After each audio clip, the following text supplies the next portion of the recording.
Good afternoon. Welcome to this Wednesday edition of Wire to Wire. Hello, everyone, from Horseshoe Indianapolis, alongside Racing Rachel, track announcer John G. Dooley, ready to get a 10-race card here underway at 2:10 p.m. Eastern. Looking forward to it. All main track card. Thank you very much. Main track is sloppy. These 6th and 8th races are off the turf course. 9 thoroughbred races among the 10 will close. 6:46 p.m. will be the finale here Eastern, with a really nice quarter horse allowance dash over the 350 yards in the last of 10. I think our quarter horse racing expert Martha Clausen described it as a quote-unquote superstar field in the finale. It is. Mr. Michael makes his return, and he did a lot of racing at Remington Park last year. He ended, I think, in October, if memory serves here, but definitely going to be interesting because also Streaking the Beach is in that 10th race as well. They drew the 4 and the 5 hole, so Streaking Down the Beach also just, I mean, you look at these and it's like first, second, first, second, first, second, first, second, first, second, first, second. I mean, these horses are either first or second. Superstar field. Might throw in a 4th every once in a while to complete the super on an off day. So yeah, superstar horses is definitely a good way to put it. Looking forward to that. 3-way thriller in the finale yesterday, speaking of a quarter horse dash, and the winning jockey on board the Oklahoma bred Mr. JD was Fernando Morin. We've run 10 quarter horse races since we started this season. This is the 11th racing day of the Horseshoe Indianapolis 123-day meet. Fernando Morin, we've run 10 quarter horse races, 10 different jockeys finding the winner's circle too. That's right. It's really been kind of weird. There's been doubles, but it has been a very, and we've been saying this, John, since we switched to Monday through Thursday. It's gotten to be such a competitive jockey colony all around because of those days that we race kind of lets for other jockeys come in. So it's a really, really competitive. It's also been kind of rainy here in town right now under partly sunny skies, temperatures in the 60s. As we noted, after the rains overnight, we have an all main track card here today with 10 on a sloppy main track. For the official race day forecast for a Wednesday here in town, let's check in with the Weather Authority. We're talking about Fox 59. Krista McEnany standing by to give us a look at the weather. Krista? It is a cool afternoon as you're out at the track today. We'll see temperatures peaking in the upper 50s late this afternoon. Under a partly sunny sky, we will be primarily dry, but I wouldn't rule out a few spotty sprinkles in areas to our north as we head later in the day. All right, Krista McEnany at Fox 59, the Weather Authority. Cheers for that. Not spotty showers, spotty sprinkles. Spotty sprinkles, which is fine with us. I mean, that doesn't, no more of those buckets of rain. We definitely don't want any more of that. But yes, it's supposed to cool off. But then I think next week we're going to be hopefully finally into some summer weather. We started off the race week yesterday with a 9-race card, 10 on tap today, then racing back on Thursday. That'll do it for this week with a 3-day stretch. No live racing here in town on Friday, Saturday, and Sunday. We'll be back with a Monday card that'll feature thoroughbred racing and several trials for the quarter horses. So looking forward to our schedule. Getting back to yesterday's card, Rachel, Joe Ramos, a couple of winners on the card to start off the race week. He was twice on the Tuesday score sheet. Lots of doubles yesterday. Ramos. Also, we had a double from Burgos, and then we did have some training doubles as well with Klopp and Bob Gorham. But here, he's on the 5. A couple of Cincos on Cinco de Mayo. Prayer Unbridled. He had a nice run. Ganador. Prayer Unbridled up the rail, found that safe passage through under jockey Joe Ramos. This was a really good-looking winner. First up in 2026, making a seasonal bow. And as Rachel just mentioned, it was the green 5 on Cinco de Mayo. Good time, by the way, on that sloppy track, I thought, for the winner there getting the victory. Prayer Unbridled. Terry Phillips. The card. Yeah, shout out to Terry and yeah, Bree. Love them. And then in race 2, we had another 5. Decatur Street. Yeah, good old Bourbon Nolans kind of nod to Decatur Street. Jose Cazares. Another horse making its first run of 2026, so Joe Ramos had the winning hand. Again, we had a sloppy track from the 2:10 opener until the 6:15 finale yesterday. Today we closed at 6:46 p.m. with 10 carded. But again, another sharp-looking winner here onto the hands of Joe Ramos. Made it a couple of wins on the card, sweeping yesterday's first double of the day. A couple of training doubles as well, Bob Gorham and Randy Klopp. And did you see this yet? No, I didn't see that. Mr. Nathan Klein, hot off the press. I didn't have time to put it on the schedule, but I thought this would be a nice place to give Nathan a good old shout out. Mr. Ex-intern and Arizona graduates, Nathan has accepted the position at Penn National. He's going to be the track announcer at Hollywood. I got to teach you. I took that photo, by the way. Here, you did. So no John Dooley photo credit. Oh yeah, really? It should say photo credit John Dooley. You can tell that's his booth. Wow. I was excited too when I saw it. I was like, hey, that's here. He's forgotten about me. He's forgotten about us already. Onward and upward. No, but if you read this, he does. He says his favorite call was Skibbity Riz, and the internship is mentioned. I let him call that too. We're so you did. Seriously, the picture, the call. Very happy for John G. Dooley's guidance. I'm sure he is, and we're very happy for Nathan, who's now at Hollywood. So good, the youngest guy so far, calling, 21 years old. Well, may his career last as long as John Bogart there, because John was there for How like long 40 years. was he? Because I was reading. I'm not really hip to all the information in the old days yet, but I did read that there's only been 3 track announcers there before, 3 or 4. Wow, I mean that's Bogart. crazy. Yeah. Yep. He'll be there as long as they'll have him, hopefully. So congratulations, Nathan. Good start.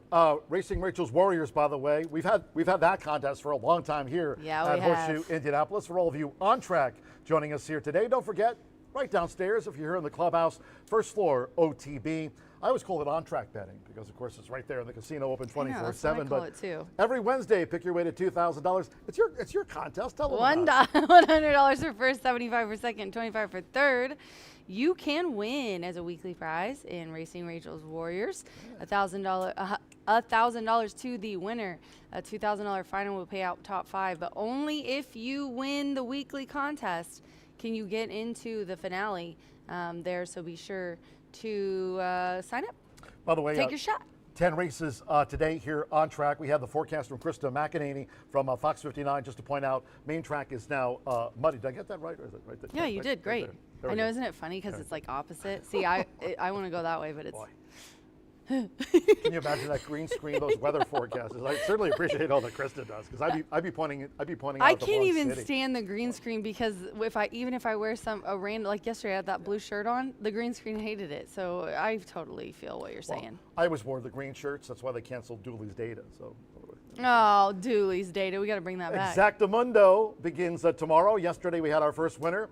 He was playing online too. There were several people that were picking up the points yesterday, but we had an online winner picking up the $100. So the Jockeys Agent Contest started yesterday. Today, of course, Wednesdays are for winning with all of you Racing Rachel's Warriors, and it is Exactamundo Thursdays, and it starts today with the first of 10 prelims.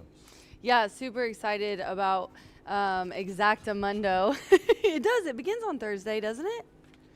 And so, yeah, we definitely encourage you to sign up with Racing Rachel's Warriors. Oh, Jock's Agent started yesterday. Yeah. That was the weekly winner, yes, and he was playing online. And tomorrow, Exactamundo starts. So be sure to play that. That's actually really fun. It's a combination of exactas. So if you're an exacta player, it's definitely behooves you to get into this one. But you can do straight exactas if you're really confident, and obviously, you know, according to what you bet is what you get. So visit the first floor OTB counter tomorrow if you want to play that. But today is Racing Rachel's Warriors. America's Day at the Races. We are the crossroads of America here. Of course, in the Hoosier State, and looking forward to being on America's Day at the Races. And I know you'll be talking to the guys there in New York, or maybe even Sarah will be on, a talented staff there on Fox Sports 2, America's Day at the Races. Yep. Yeah, Megan, we join them tomorrow, right? We do. We join them tomorrow. Can't say enough about them. And so wonderful. Maggie and her husband are wonderful people. Megan, I love Acacia. She's always been super nice to me. So very excited. And maybe jump on with Todd, since Todd Schrupp's there, and he's like my kindred spirit, my male version of me. So very excited to see him. And we will be having joining Fox Sports on Thursdays, May, and then again in the fall. By the way, excuse me, speaking of NYRA, I mean, kind of getting a little choked up about the fact that Aqueduct is coming to an end, and that was always the blue collar spot during the winter months, seeing those horses compete. You know, not only battling their rivals but the elements. sometimes, and thinking back to the great, they hosted the second ever Breeders' Cup. I mean, going back to the 80s. Second ever, it was really? the second Breeders' Cup, Hollywood Park, and then Wow. Aqueduct, and in the past there were great runnings of the Naira Mile, the Cigar Mile, and having worked up in the press office for all those years, and veterans like King Swan, that horse would always just tear it up during the winter months. So it's coming to an end. I mean, next month, and all those all the railbirds back in the day, Angel Cordero Jr., all the boo birds. Yeah. I mean, God help, when Angel Cordero Jr. used to lose on an odds-on favorite, the boo birds would be out there in force, trying to get under his skin. But Hall of Fame rider. And, I got to have dinner with Angel horses. Cordero one time. It was insane. I was at Saratoga Absolute legend. with Mage's owner or breeder Ramiro Restrepo, and here comes in his godfather. Didn't even tell us. And Angel Cordero Jr. walks in, and I almost fell out of my seat. But I don't get starstruck very often, but Angel Cordero did it for me. No, he's that presence, and and the fact that you have the Hall of Fame jockey, Angel Cordero Jr., Angel Cordero Jr., and then with Johnny Velasquez. Yeah. So, you talk about the history of New York racing between I know. Angel Cordero Jr. and and Johnny V. I was just talking. Tip Top Thomas yesterday. Tip Top Thomas yesterday. Last year, the other day. Yep, very, very good. Anyway, yes, Tier. Everything's kind of changing right now. TV and everything.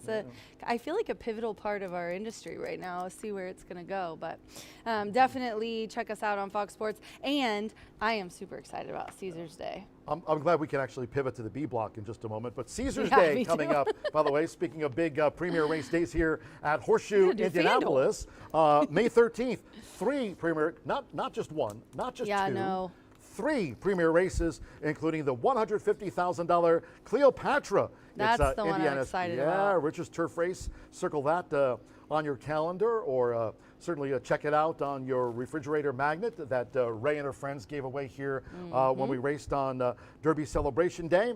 Handicapping contest on Caesar's Day. That'll be sponsored by the HBPA. $2,500. So just another reason to join us on Indiana's richest turf racing day. It's Caesar's Day. Carpe diem.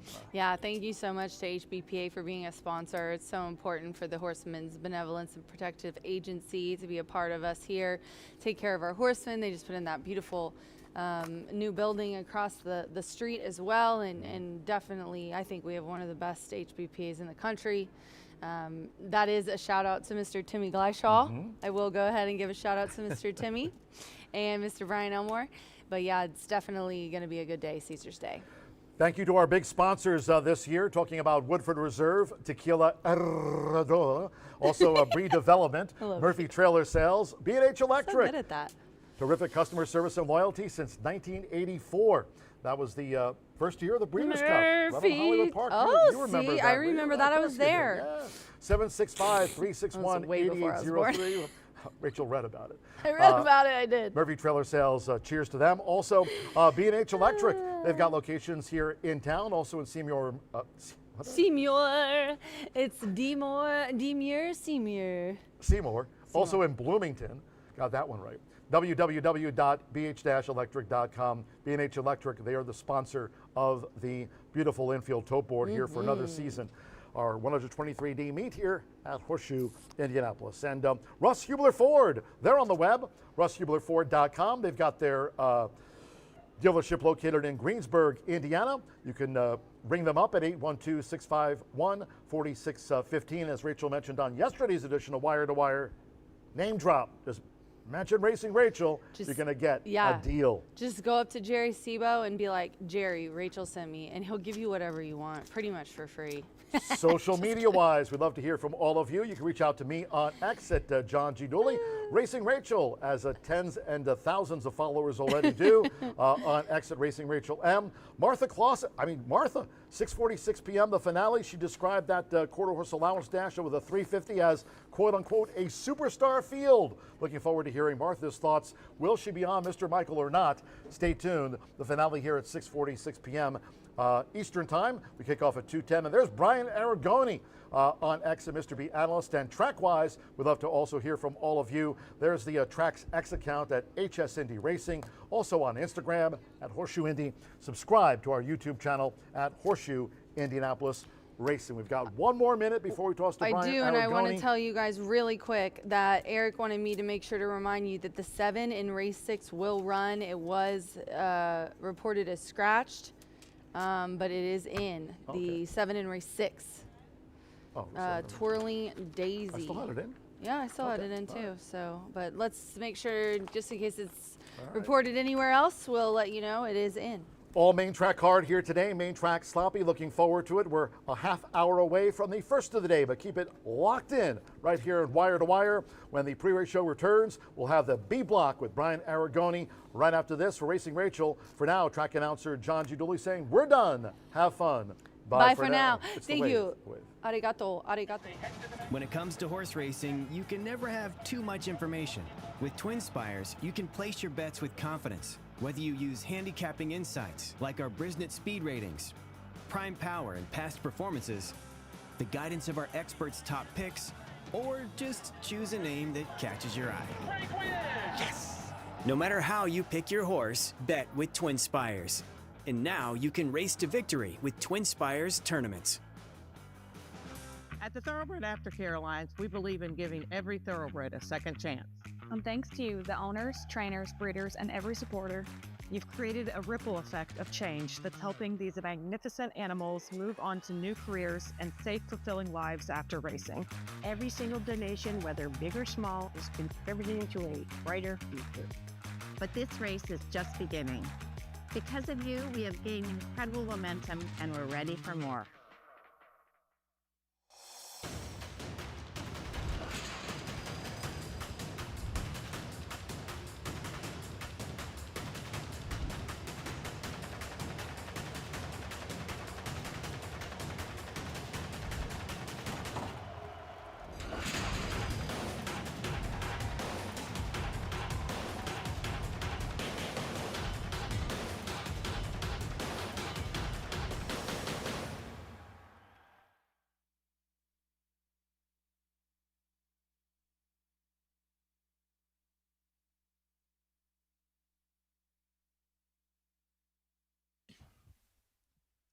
Welcome back to the B Block, Wire to Wire on a beautiful Wednesday. Congratulations to you for making it halfway through the work week with a beautiful weekend set ahead here in Shelbyville. We were thankful to be back on that turf course, but it didn't last long. We're off turf, all main track card again today. Yesterday was all sloppy. Today, muddy. We'll see if we can't get it upgraded for you, and as soon as it is, I'm sure John will be coming over the airwaves to give you those track conditions as fast as we can, and hopefully with our track crew being as great as they are, we can get that updated sooner than later with the sun shining here in Shelbyville. 10-pack today, 9 thoroughbred races, so we become accustomed to our pick fives beginning in race number 1 and race 4. Today, push it back just one race. Race 5 will begin that late fire 5, and you hear John and Rachel talking about it. In race 6, there was an originally reported scratch of Twirling Daisy, number 7. That horse will run in race 6 as well. So likely to going to go off as either your favorite or your second choice in there, in my opinion.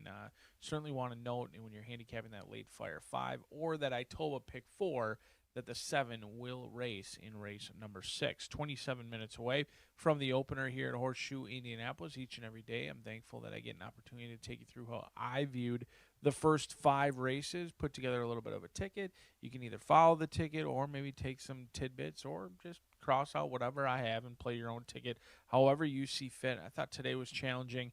We'll see if we can get through a heavily backed favorite in race number 2. Horseshoe's going to be all of 1 to 5, at least on paper. But this opening race, scratch number 6 and 8 out of this event. Tazzy in the 6th hole along with King of Sheba are out. I'm going to go 2, 4, and 5.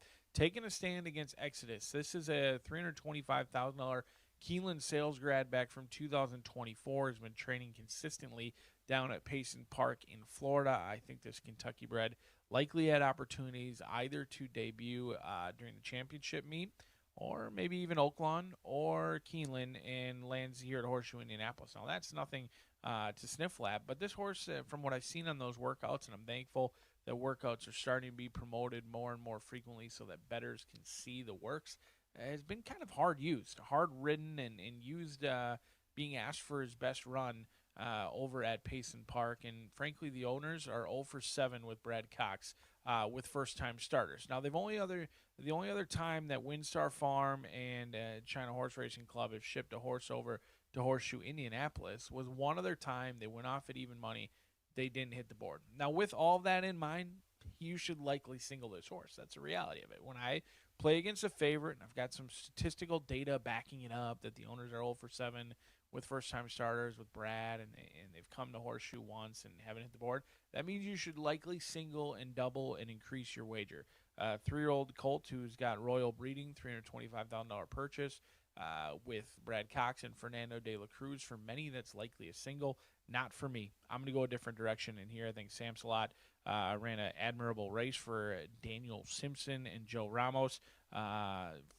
Their first start at 3, second start this season, I think has every right to improve. Play on words could be any sort in here for Karen Wittick. Edgar Morales sees fit to bring his talents and services to Horseshoe Indianapolis for the first time this season. Comes in cutting back in distance from a race at Keeneland and then lighter. This is the first time starter that I do want. $400,000 Keeneland sales grad. He's been training consistently, a homebred for WinStar Farms. Pedroza going to be in the saddle. A horse who's been working out well over at Keeneland. 2, 4, and 5 as I take a stand against Exodus in the opener. Race 2, we kick off the $1 minimum pick 4, 15% takeout, no scratches or changes. Going to stretch out to 1 mile the distance in here, $5,000 claimers. It's a tough race to get around. I couldn't get around Hard Ride Guy. I tried. I considered maybe Vaccinator. I just think Hard Ride Guy is likely the speed. The class of this field doesn't love to win. 4 wins from 40 starts, but Thomas Medina picking up right where he left off. He's only got 2 winners this year. He's winning at 17%, but he's got 4 second-place finishes, and I think Hard Ride Guy is in a good spot. The layoff and in for $5,000 tag is a concern, but at 8 years old, you run where you can win, and I think this is where Hard Ride Guy can win a single, but potentially there's plenty of red flags there that you could potentially talk yourself into playing against Hard Ride Guy. Going to be a single on many tickets. Race number 3, scratch Beach Dancer. Number 6, your outside runner is out. It's a big scratch, changes the pace complexion entirely. I'm going to go 1, 2, and 4. Watcher's a horse that is protected in this spot, has always been protected with the exception of the loan time. They were claimed for $20,000. After that claim, a couple of seconds and a first-place finish. But 4 to 5 on the board for a horse off of a long layoff. I think Temple Painter might have a recency edge. This is a horse who ran here on opening day. It was running on well late in a overnight stakes race. Could appreciate 2 turns today. And then you've also got the 4 in here. See you in a bit. Gennaro Garcia, Marcelino Pedroza Jr. Won his last race back in October of, her last race, October 25th, 2025. And I think this horse wants all the ground. And Gennaro Garcia can have a horse ready to rock and roll at first asking off of a layoff. 1, 2, and 4 in race number 3. Race 4 brings out maiden claimers, 3-year-olds and upwards, all looking for their first career victory. Bred in the great red state of Indiana. Scratch number 7, What About Hope? I thought this was a challenging race. I'm going to go 2, 3, 4, and 6 in this spot. 2, 3, 4, and 6. Air Sahara could be any sort. This is a horse for Randy Klopp. Gutierrez is going to be aboard, as he was here on April 22nd. They tried hard. They just chased the chalk all the way home in Timeless Justice. Tap It Charm. Jay Holden, not a household name here at Horseshoe Indianapolis. Doesn't win at a very high percentage, but you know what? This is one of the only horses going from maiden special weight down to maiden claiming. Draws the eye of one of our leading riders in Joe Ramos. I think Tap It Charm at 15 to 1 is certainly a horse you might want to take a look at, as I'm just not all that confident that Nancy's Kitten truly wants to win. This is your likely favorite. Never did pass a long shot last time out, who allowed that one to hold this one off for second, and I just think this is a vulnerable spot for a horse in here that could potentially jump up and run a big race in race 4. 2, 3, 4, and 6 for me. Race 5, great race. This is an intriguing race. 3, 4, 5, 7, and 8. I think this is an awesome betting race. Terminally Handsome, 4 to 5. What are we going to get from that 4-year-old who had a huge season last year? Banked over $100,000 in earnings in 10 starts for Tiana, and there's no doubt about it. That's the class of the field, but there's some others in here that are in very good form, and some horses that are maybe coming back to Horseshoe Indianapolis in better form than they left. Toy's Troubled Hero for Randy Klopp, second start off the layoff. You've got Klopp and Fernando at 12-1 morning line. You've also got Ease My Mind at 10-1 for John Heron, who's been having a lot of success off of layoffs, similar to this one. Along with the 5, Save My Town, Gennaro Garcia, Marcelino Pedroza Jr. Good to see Marcelino back into the saddle here at Horseshoe Indianapolis. Second start off the layoff, gets to a distance that I think he can handle. He hasn't had a ton of success yet at the 2-turn distance, but he ran a huge race against Ease My Mind September of last year, in which he proved that he can handle the distance, and he could be the controlling speed in here. This is a wide-open betting event. I know Brazilian Conexo is a one-time winner facing multiple winners in this spot. It's a unique spot, but this is a horse who just absolutely dominated Maiden special weight victory back in November here at Horseshoe Indianapolis, and was the much best winner on closing day by miles. Since then, tried Turfway and Colonial, comes back to his home spot. I think that horse certainly has upside, but does have to overcome facing winners, multiple winners, and facing older today. But 10-1 should assure a decent price with Jaime Torres in the saddle. It's a great betting opportunity each and every day. We're the one of the only things in town between us and Thistle. Got some big fields today. We may not be on the turf, but we do offer some very low takeout opportunities, both in those rolling daily doubles, 15% takeout each and every day here at Horseshoe Indy. Our pick 4, also 15% takeout. Pick 5, just a hair better, 11.99% takeout, the lowest takeout in the entire country. And then make note, our late fire 5, if you're looking for it, you become accustomed to it beginning in race 4. It begins today in the 5th race, and then in race 6 we did have a Daisy, Twirling Daisy number 7, who was originally reported as scratch but will run and is likely going to be your top 2 choices in there. So number 7 in race 6 will run, so make note of that as you're handicapping those Itoba pick 4s. It's Wednesday, May 6th here at Horseshoe Indianapolis on the all-main track. Muddy card. Wish you the best of luck today.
Good afternoon from Horseshoe Indianapolis. Hello now from the broadcast booth. Great to have you with us here today. Track announcer John G. Dooley. 10 races on tap. It's an all main track card. Main track labeled Muddy. 15 minutes away from the Maiden Sprint opener. Under mostly cloudy skies, temperatures in the upper 50s. If you have your programs close by, let's take a look at the changes and corrections on today's racing program. Top of the card, Maiden Sprint opener. First leg of the 50-cent early pick 5. Scratch the 6 Tazzy and the 8 King of Sheba. Scratch the 6 and the number 8. In the second race, there are no changes in the mile. Starts the $1 early pick 4. Second race over the mile, all 7 run. Turning to the third, here in the starter mile, scratch number 6, Beach Dancer. With a scratch, there'll be no superfecta wagering featured. No superfecta, scratch from the mile, the 6, Beach Dancer. In the fourth race, Maiden Sprint, number 7, What About Hope, has been scratched. Scratched the number 7, What About Hope, from the race card. No changes in the fifth of our 10, another over the mile. Fifth race starts the 50-cent late fire 5, all 8 run in the mile. Now on to race 6 we go. The sixth race, 102, taken off the turf course, all main track card. This starts the $1 late pick 4, presented daily by October. Now these are the scratches. 1 mile and 70 yards will be the new distance off the turf. 1 mile and 70 yards. These are the scratches. 1, Start in Trouble. Take out 4, Minstrelly. Scratch 5, Never Said No. 8, My Rockette. Number 9, Ronila. Scratch 11, Tash Spice. No 13, Denise Says No, draws in. Denise Says No, the 13, will run. Also noting, number 7, Twirling Daisy, will run. Number 7, Twirling Daisy, runs in the Maiden. Main track at 1 mile and 70 yards. Once again, a look at the confirmed scratches.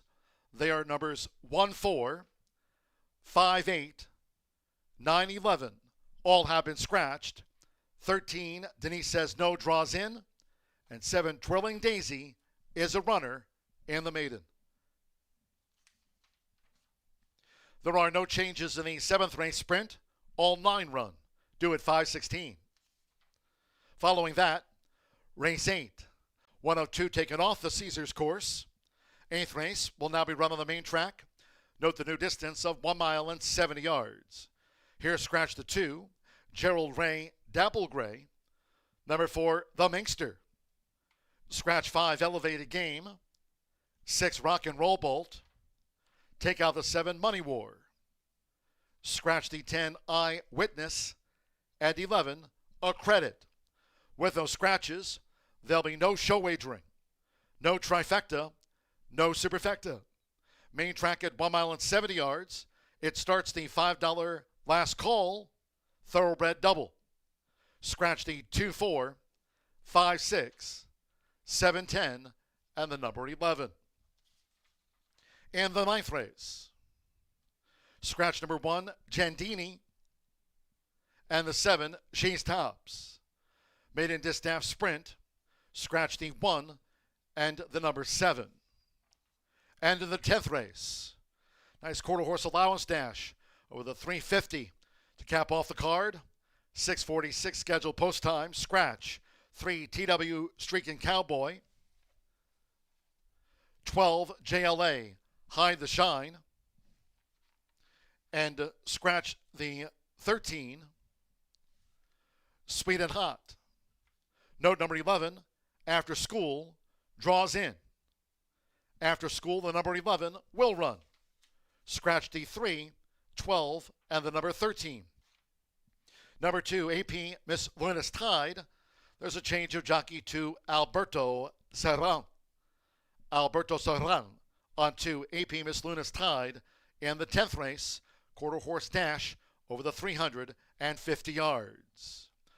horses, and the walking ring for the Maiden 3-year-old sprint opener. All main track card, main track muddy. We're 10 minutes away from the first of 10. Make it a great day with us here at Horseshoe, Indianapolis.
The horses stepping onto the track for the first race.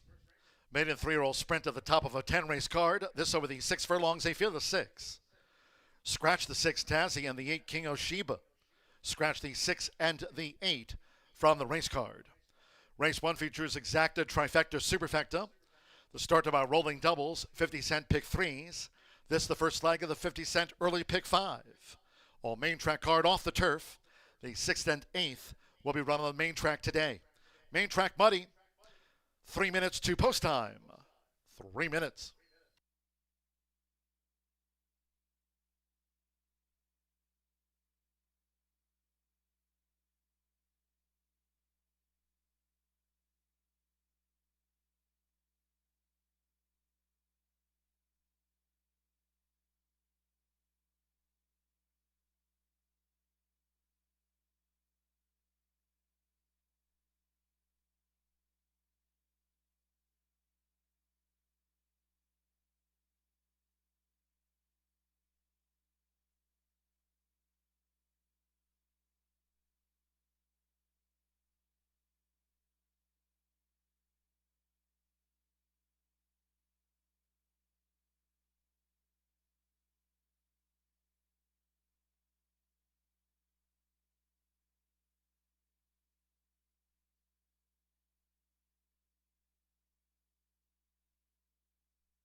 We're now less than 1 minute away from post time for the maiden 3-year-old sprint. Starts the 50-cent early pick 5. Muddy track. Less than 1 minute to post time.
The horses are approaching the starting gate.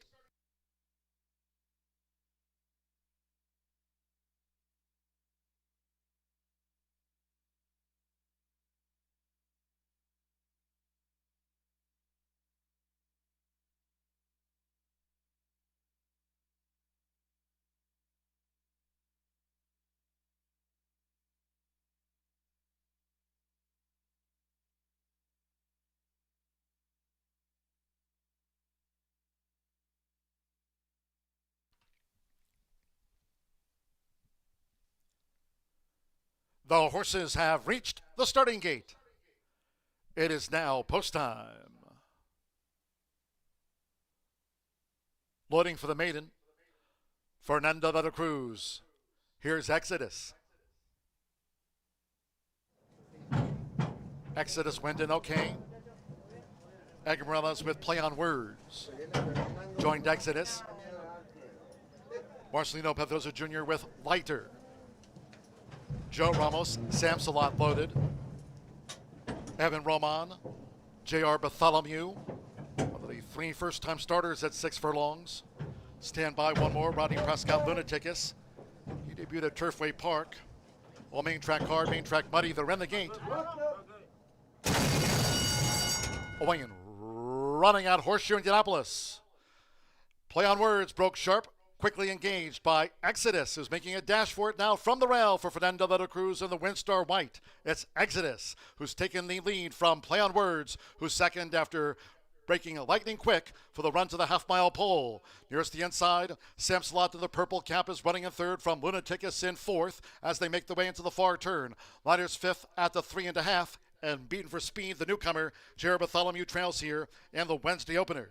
The first quarter, muddy track, 21.64 seconds. Exodus spearheads them as they come toward the quarter pole. Play on words, second on the outside by 4.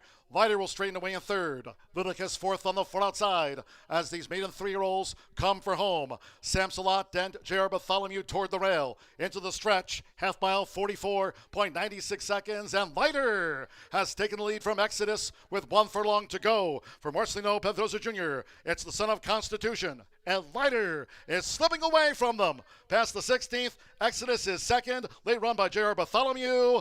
Lighter with a first out triumph by 7. J.R. Bartholomew was second, Exodus third, and Play on Words finished fourth.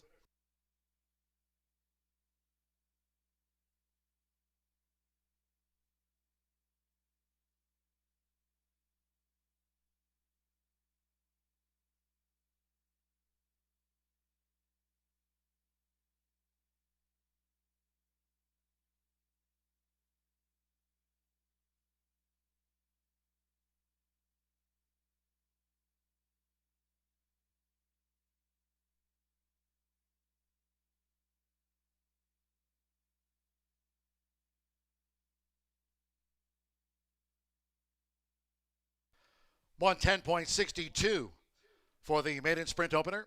110.62 muddy track, number 5 Lighter. 6-5 first. The judges will examine a photo before posting the second, third, and fourth. Hold all tickets until official. Son of Constitution was one of 3 newcomers at the top of the card. Marcelino Pedrosa Jr. for Rudolph Bissett.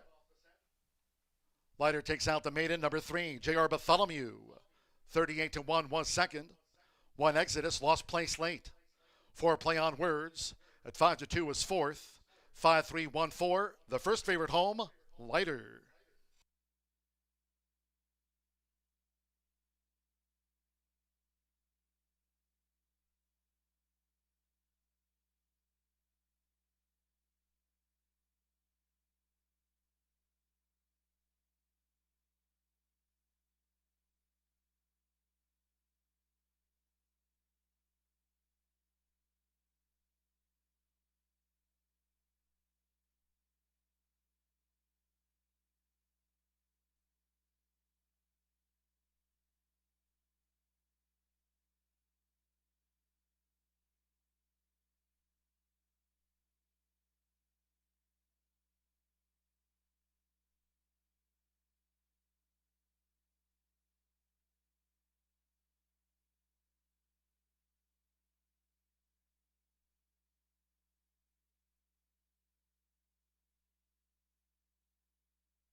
The result of the first race is now official.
Returning to the Murphy Trailer Sales Winner Circle number 5, Lighter, with Marcelino Pedrosa Jr.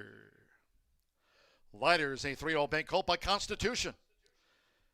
Out of Galena Point by Saphir. Rudolph Brissett trains for orders Ann M. Harrison and Renata D. Hendrickson.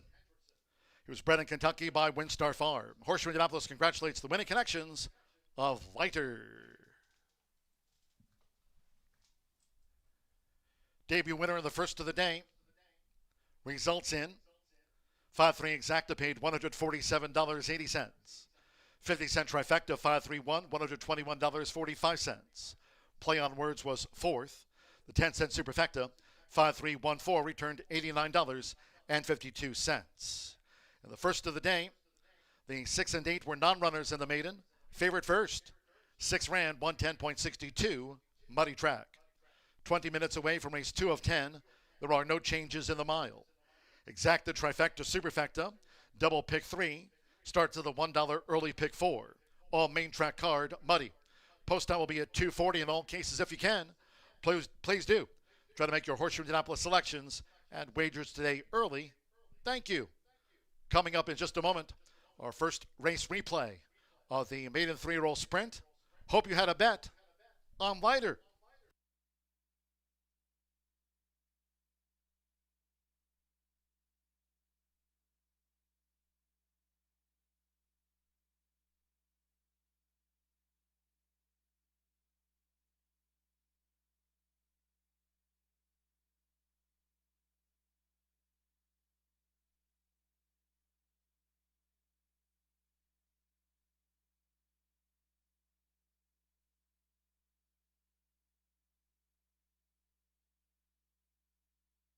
The gate.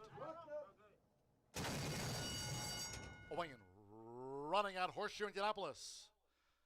Play on words broke sharp, quickly engaged by Exodus, who's making a dash for it now from the rail for Fernando de la Cruz and the Windstar White. It's Exodus who's taken the lead from Play on Words, who's second after breaking a lightning quick for the run to the half-mile pole. Nearest the inside, Sam Slot in the purple cap is running in third from Lunaticus in fourth as they make the way into the far turn. Lighter's fifth at the 3.5, and beaten for speed, the newcomer, Jared Bartholomew trails here in the Wednesday opener. The first quarter, muddy track, 21.64 seconds. Exodus spearheads them as they come toward the quarter pole. Play on Words second on the outside by 4.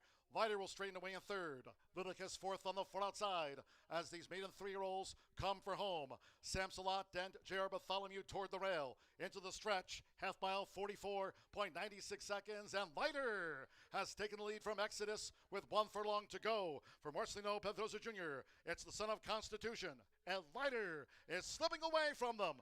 Past the 16th, Exodus is second, late run by Jared Bartholomew. Lighter with a first out triumph by 7. Jared Bartholomew was second, Exodus third, and Play on Words finished fourth. The gate.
We're just 10 minutes to the second race here at Horseshoe Indianapolis.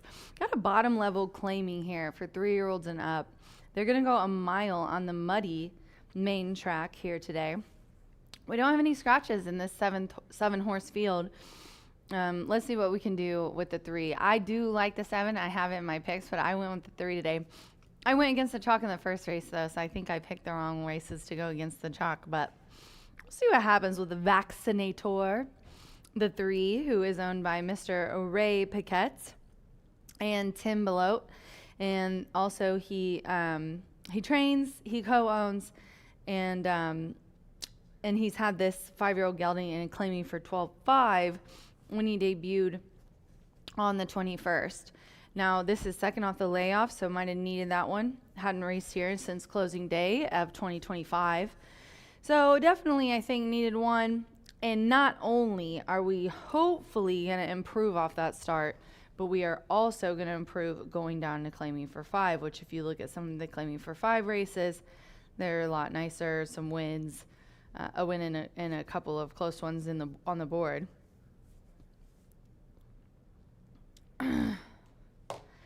Anyway, he's 25% off the layoff, so let's see what happens with the 3.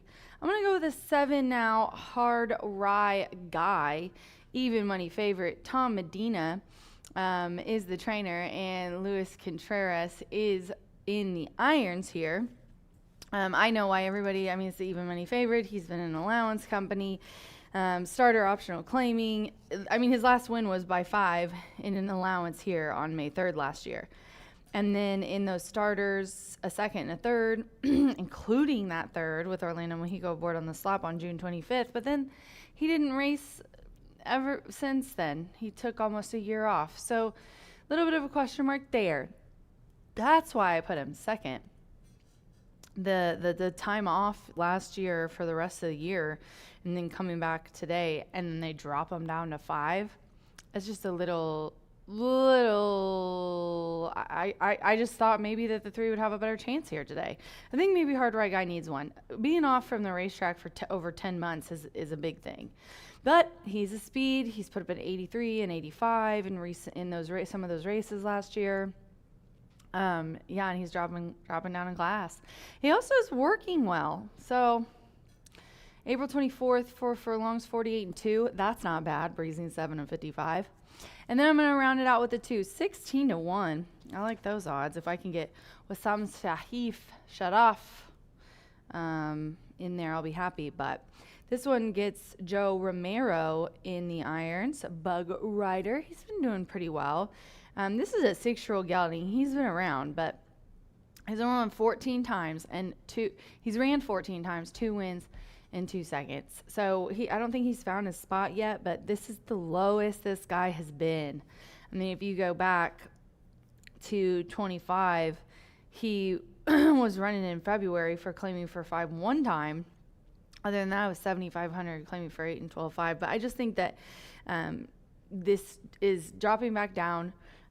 He's going to dirt. He obviously did not like turf, so he's switching that up.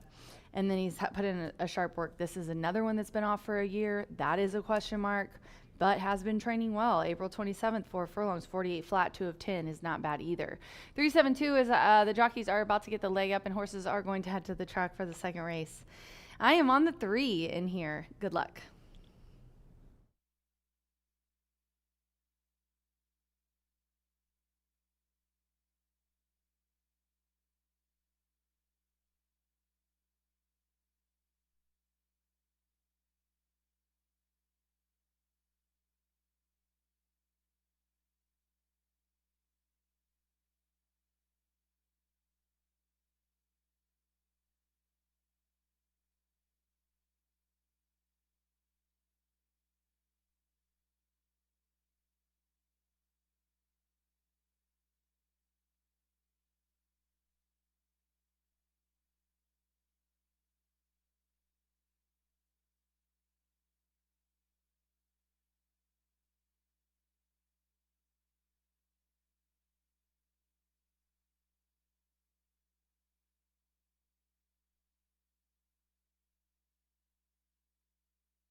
The horses stepping onto the track for the second race. This race will be run over the mile, a field of 7. There are no program changes. All 7 run, exacta, trifecta, superfecta. The mile starts another rolling double, 50-cent pick 3, first leg of the $1 early pick 4. 3 minutes to post time. 3 minutes.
Less than 1 minute to post time. The mile starts the $1 early pick 4 on an all main track card. Muddy track, less than 1 minute to post time.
The horses are approaching the starting gate.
The horses have reached the starting gate. It is now post time. Loading in front of starter Oscar Quiros. Rafael Mojica Jr. with Coasting By. Axel Concepcion, Pipes and Drums is joined Coasting By. Loading for the mile. Mitchell Morrow with Motafiel. Joseph Romero with Sam Sharaf has taken his position in the starting gate. Irving Moncada, Painter's Canvas, making his 6-year-old seasonal bow. Simmer Bermudez, Vaccinator loaded, and one more. Luis Contreras, Hard By Guy, returns in the second of the day at Horseshoe Indianapolis. They're in the gate. They're off. Motafiel, Pipes and Drums with an early bid as they make their way into the first turn. It's Pipes and Drums in the gold who joins Motafiel with 7 furlongs to run.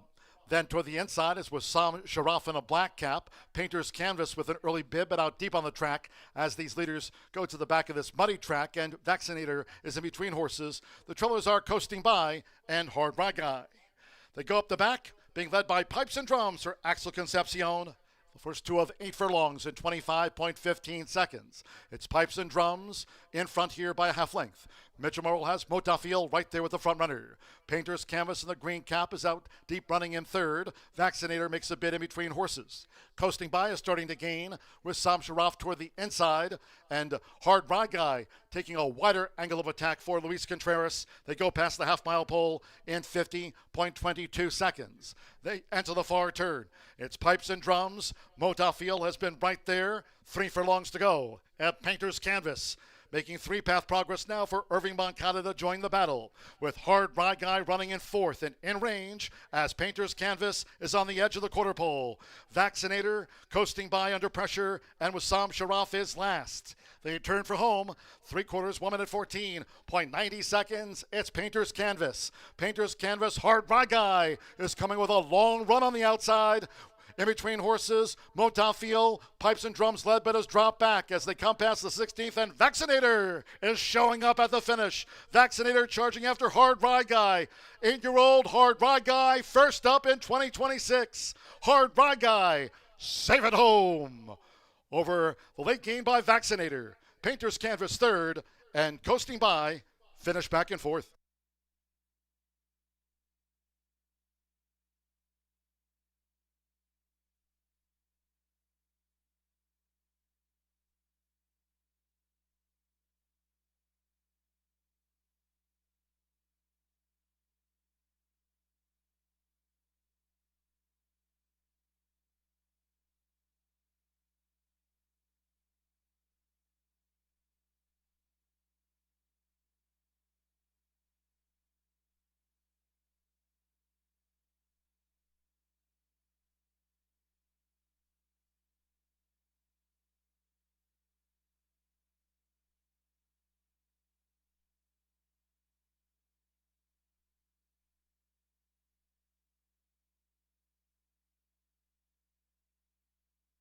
.140.32 after the mile.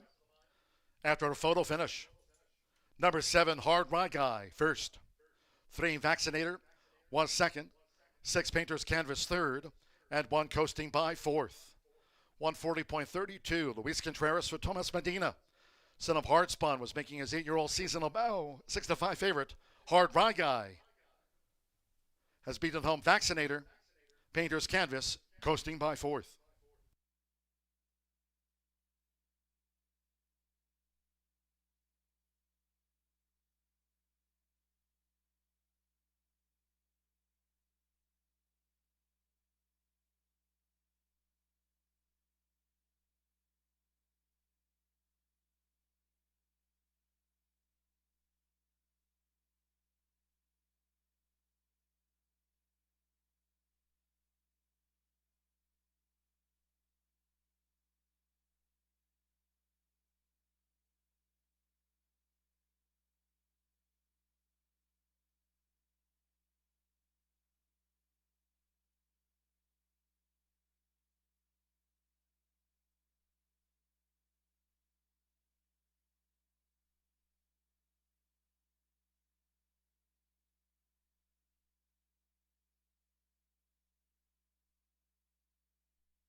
Returning to the Murphy Trailer Sales Winner Circle, the 7, Hard Rye Guy with Luis Contreras. It's official.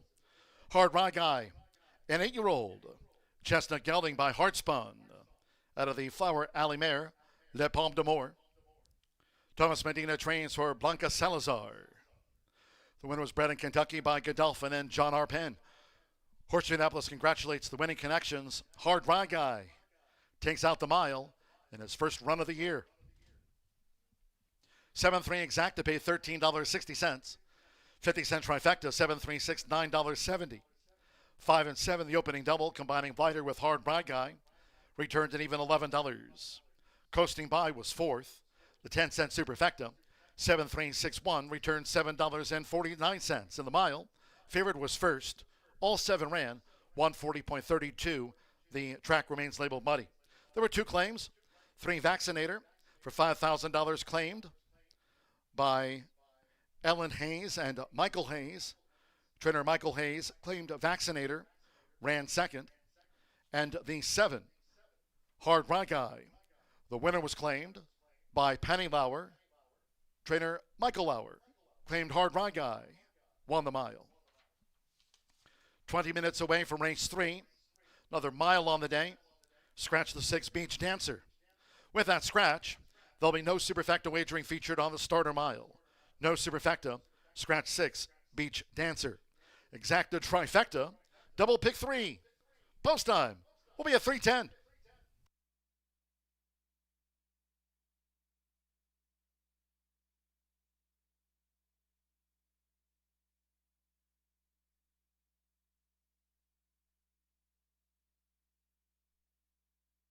Indianapolis, they're in the gate. They're off. Modafiel, Pipes and Drums with an early bid as they make their way into the first turn. It's Pipes and Drums in the gold who joins Modafiel with 7 furlongs to run. Then toward the inside is Wissam Sharaf in a black cap. Painter's Canvas with an early bid, but out deep on the track as these leaders go to the back of this muddy track, and Vaccinator is in between horses. The trailers are coasting by, and Hard Rye Guy. They go up the back, being led by Pipes and Drums for Axel Concepcion. The first 2 of 8 furlongs in 25.15 seconds. It's Pipes and Drums in front here by a half length. Mitchell Morrill has Modafiel right there with the front runner. Painter's Canvas in the green cap is out deep running in third. Vaccinator makes a bid in between horses. Coasting by is starting to gain with Sam Sharaf toward the inside, and Hard Rye Guy taking a wider angle of attack for Luis Contreras. They go past the half-mile pole in 50.22 seconds. They enter the far turn. It's Pipes and Drums. Modafiel has been right there. 3 furlongs to go at Painter's Canvas. Making 3-path progress now for Irving Moncada to join the battle, with Hard Rye Guy running in 4th and in range as Painter's Canvas is on the edge of the quarter pole. Vaccinator coasting by under pressure, and Wissam Sharaf is last. They turn for home. 3/4, 1 minute 14.90 seconds. It's Painter's Canvas. Painter's Canvas, Hard Rye Guy is coming with a long run on the outside. In between horses, Motown Feel, pipes and drums led but has dropped back as they come past the 16th, and Vaccinator is showing up at the finish. Vaccinator charging after Hard Ride Guy. 8-year-old Hard Ride Guy first up in 2026. Hard Ride Guy, save it. Indianapolis, they're in.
Hard ride guy. There were certainly red flags there, but that's why you get 6-5 instead of 2-5. On paper, it looked miles the best, but just barely holds off a hard charging Vaccinator for second, 460, and a horse that looked like 1-5 on paper.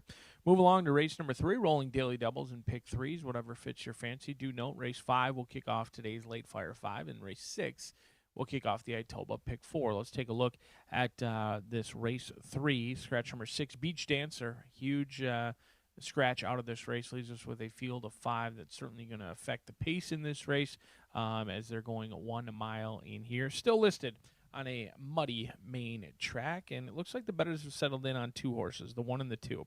I'm going to go to Temple Painter, a horse with recency in here for Randy Klopp, a 4-year-old filly by Painter with Alberto Burgos in the saddle. Ramos off.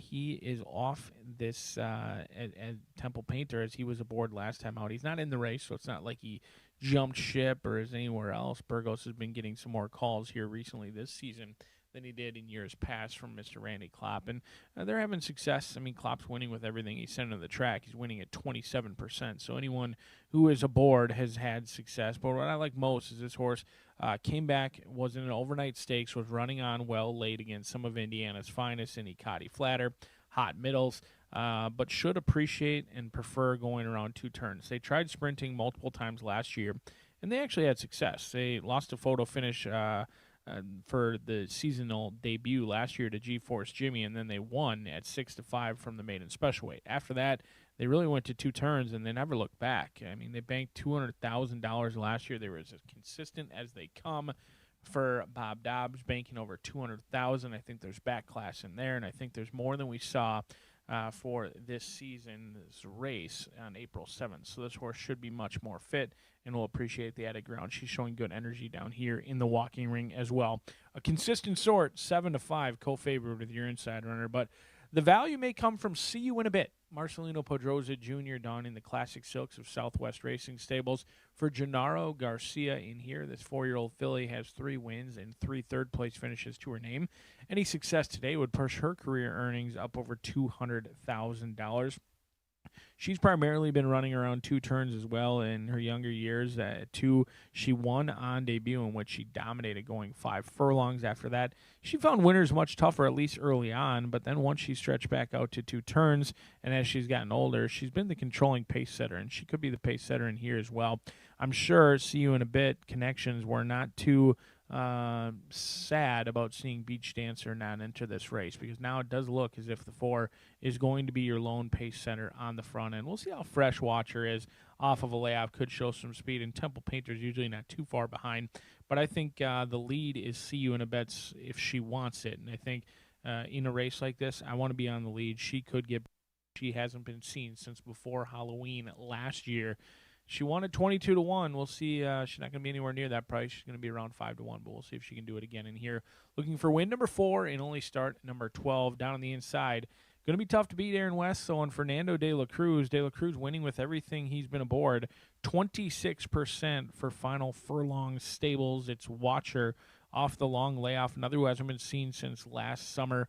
Went off at 4-5, was the beaten favorite when last seen. It should be noted that they've been trying to consistently get this horse on the turf. So is this a prep race to get on the turf later on in the season? I mean, they've consistently tried.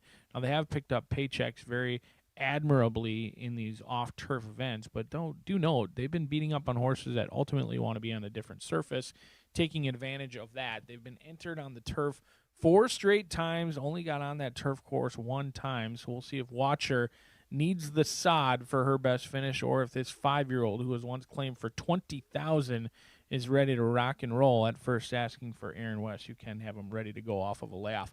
A field of 5, a short field but long on intrigue, as we're 4 minutes away from race 3 at the Shoe.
The horses called postward for the third race.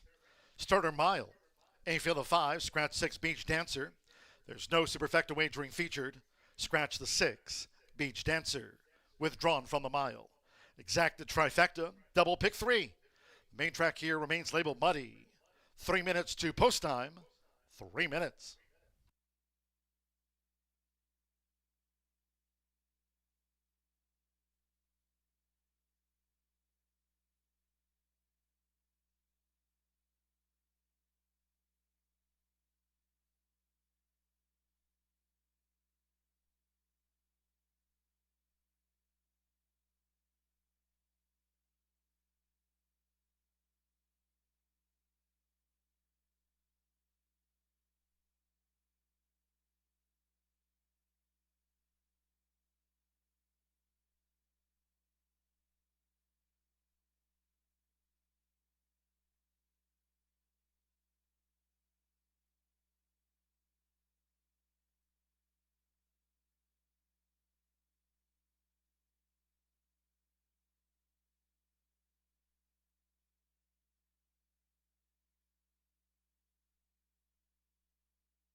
Less than 1 minute to post time. The horses are approaching the starting gate.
The horses have reached the starting gate.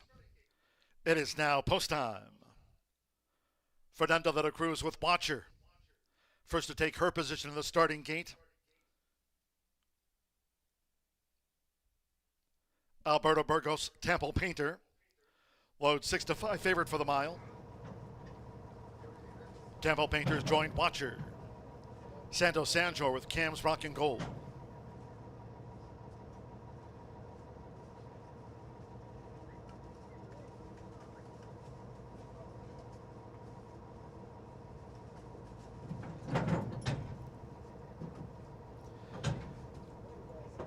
Cam's Rockin' Gold, loaded at 16-1. It's even money Temple Painter, 9-5 Watcher, and 3-1 See You in a Bit. Main track remains labeled muddy. Up comes See You in a Bit. Marcelino Pedrosa Jr. won the opener. Lighter and Hard Rock Guy, our first two winners. One more, first run of 2026 for Shanna Del Mar. Samuel Bermudez for Ray Paquette. They're in the gate.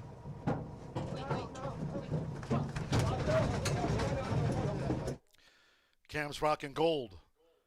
Fractious in the confines at 20-1.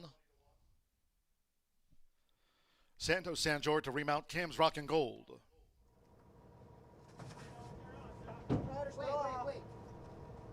Wait. Still off. All right, guys. Ready. They're off. See you in a bit.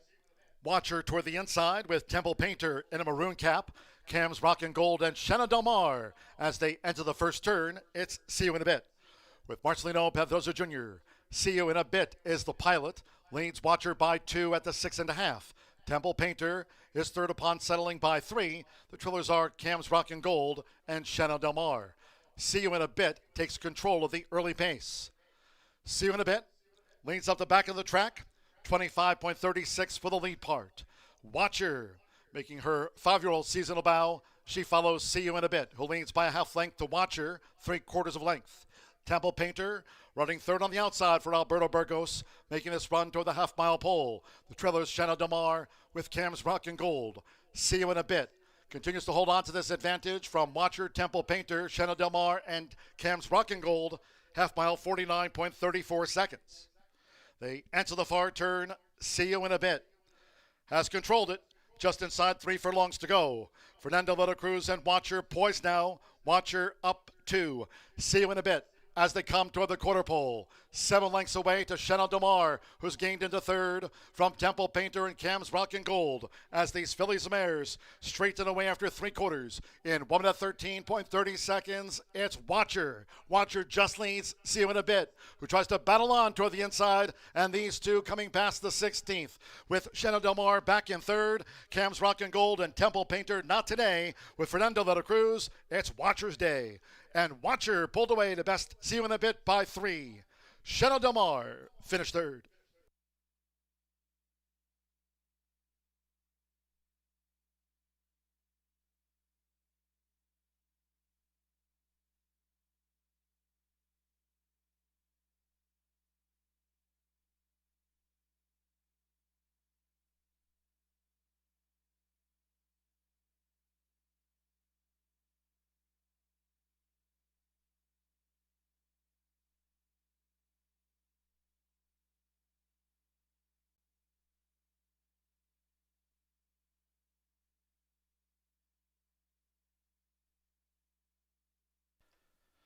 .139.51 over the muddy track. 139.51 seconds. 1:4:53.1 Watcher. 9-5 first. Number 4, See You in a Bit. 6-1 second, making her 4-year-old seasonal bow. Number 5, Shanna Del Mar. 6-1 third. 3, Cam's Rockin' Gold. 32-1 fourth. There was no superfecta featured. At 3-5, Temple Painter. Odds on favorite, unplaced. 1-4-5-3, Fernando de la Cruz. For Aaron West, final furlong stables win. It's Watcher at 9-5.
Returning to the Murphy Trailer Sales Winner's Circle, number 1, Watcher, with Fernando de la Cruz.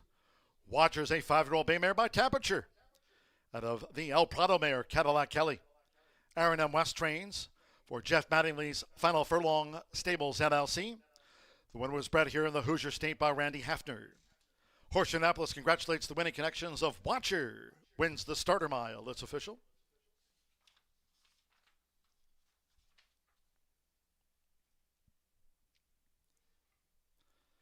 The 1-4 exacta paid $55.80.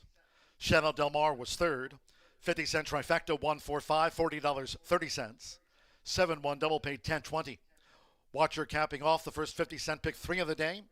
Paid $9.70. In the starter mile, 6 was a non-runner. Favorite Temple Painter unplaced. 5 ran, 139.51. Muddy track it remains. The 4th of 10, 20 minutes away. Maiden sprint, scratch 7, What About Hope? Number 7, What About Hope, has been scratched. Exacta, trifecta, superfecta, double pick 3. Post time will be at 3:40.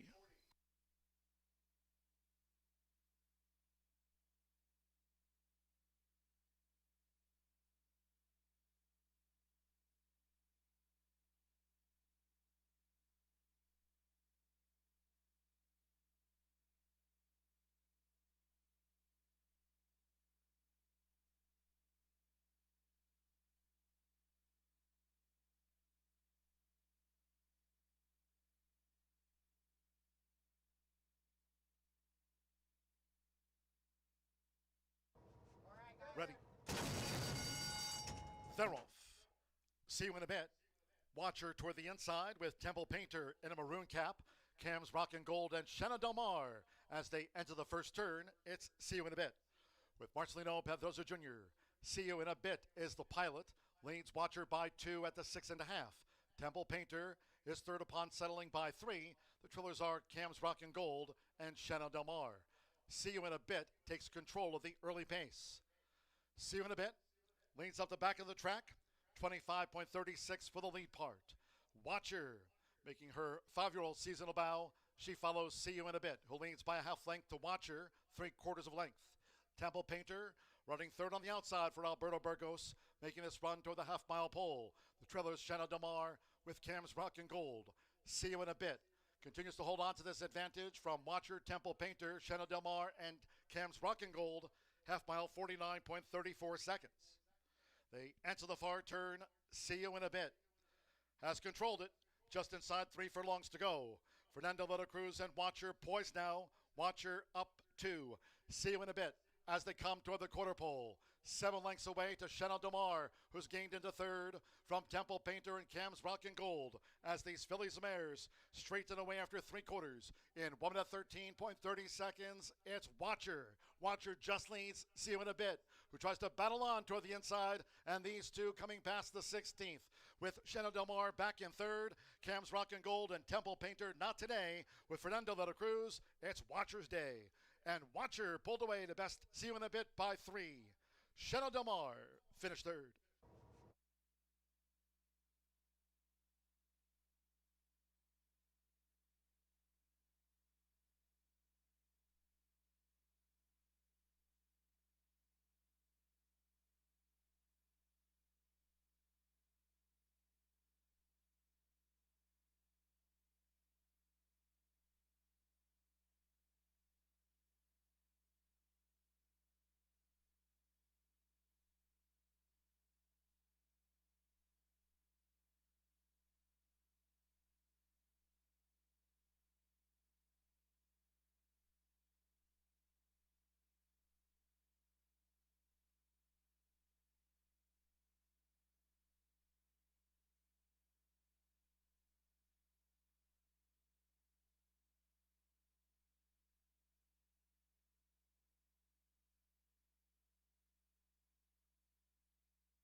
lot of chatter around the industry about those computer-assisted wagering programs and all the CAW. They're not always right. They're not perfect. In fact, if you had Watcher, congratulations on a gift. 560 in there as an easy winner, and in a small field, 5-horse field, $28 exacta. It's because the computer programs that everyone chirps about and sends those screenshots, they swung, and they swung on Temple Painter, and Temple Painter was empty. Horse ran about 4 furlongs before waving the white flag. And so if you had Watcher, if you had that exacta, congratulations to you. It's just one example that they're not perfect. They do win an incredible amount that I readily admit. However, they are not perfect, and when they're wrong, you certainly get paid. 568 early Christmas gift on Watcher in there. So congratulations, Fernando de la Cruz, our leading rider. Aaron West, a horse who had been in good form just off the layoff, 560 in race number 3. We'll see if it happens again in race number 4. I do believe they're likely going to tag this 3-2 shot late for Nancy's Kitten. I'm going to go a different direction in Tap It Charm. We'll see if we can't get Jay Holden home a winner this season here at Horseshoe Indianapolis. And why wait for your first winner? Let's just get it over with this homebred in here for JJ Racing with Tap It Charm. There's not a lot to go off of on the racing form. This is somewhat of a stab, but what I do like is when the horse has been at this level in the past, has run and hit the board. In fact, career best ran second at 38-1. Then they went back up to the Maiden Special Weight level. Maiden Special Weight down to Maiden Claiming, as Jeff Madej over at Canterbury likes to say, it's the biggest drop in the game. Sometimes you don't have to even look at the running lines or look at the form. Just Maiden Special Weight down to Maiden Claiming. That's often enough. And now you've got Joe Ramos in the saddle. A good sign in here. This 4-year-old filly still looking for her first career victory, but she's been at the Maiden Special Weight level quite often. She comes in for a tag today, and that's enough for me. 8-1, a value player in here. Nancy's Kitten watched a good one last time out for Joe Davis, as he partially owns and trains this one. Luis Contreras was aboard here on April 15th. They did break a little bit slow last time. They broke from the post position 4 in a 6-horse field. They broke a little bit slow. They ended up quickly recovering, and they tracked the top 2 in Ad Literam and Lo Machar, but ultimately Ad Literam turned it into a 1-horse race. My problem is that Nancy's Kitten never pushed past Lo Machar. It sat in a great spot off of dueling leaders, was well clear of the rest of the field. In fact, 10 lengths clear of the rest of the field, but never past the long shot, who was tiring for a while, that final eighth of a mile. And that was a concern for me, that they couldn't pass the long shot for second after watching incredible duel setup. It was a very strung out field. They had excuses. It was the first start of the season. They have every right to continue to improve. I just didn't like that they didn't push past last time out. So it's that simple for me. I think this horse is going to be favored when it's all said and done, and a deserving favorite at that. Second start off the layoff, and Joe Davis wins at a very high rate here at Horseshoe Indy. But, man, this 4-year-old gray filly, she's a good-looking type. She's by Unbridled Express out of Headline Kitten, and she is a good-looking sort. But hopefully we don't have a trend continuing for Nancy's Kitten. She does have 3 third-place finishes. The mare, she had 5 seconds. She never won, but she had 5 seconds in 11 starts. And we'll see if Nancy's Kitten, her first foal, can get her the first win for Headline Kitten as well. A good-looking gray who's your likely favorite at 5-2 in my opinion. But this horse is going to take some action as they approach the gate. Randy Klopp and Gutierrez in here. Temple Painter got hammered late, and I think it won't be anywhere near 3-5, but Air Sahara is going to get some action as they approach the gate. I like that this 3-year-old filly, she tries hard each and every time. She's a hard-trying sort. She chased home the chalk all the way, never giving up. Timeless Justice was heavily backed last race, April 22nd, and Air Sahara was never able to truly get on terms or put any pressure to this one, but did try and was 4.5 lengths clear of Band, who's currently favored right now at 6-5, but I don't think Band money is going to stick around. I think that early money is going to float up for Band. I think a lot of it's going to come off, and frankly, we're just playing games right now with the win pool on Band because Air Sahara is going to take some love.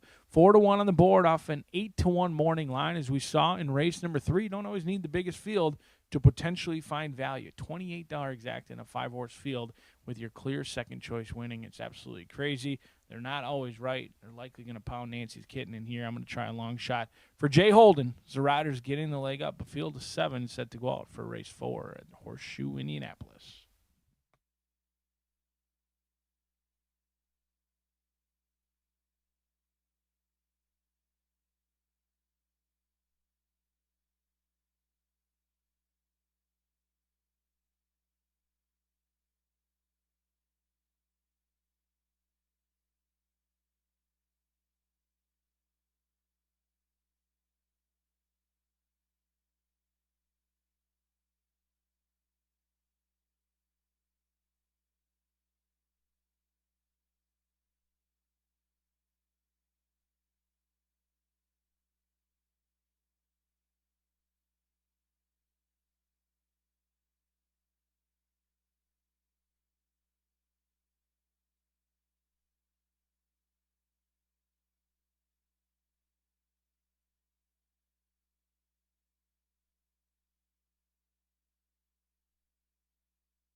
Maiden Phillies goalpost for now for the fourth race. This sprint over the 6 furlongs, a field of 7. Scratch number 7, What About Hope? Number 7, What About Hope has been scratched from the Maiden. Exacta, trifecta, superfecta, double pick 3. Muddy track, 3 minutes to post time.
Less than 1 minute to post time.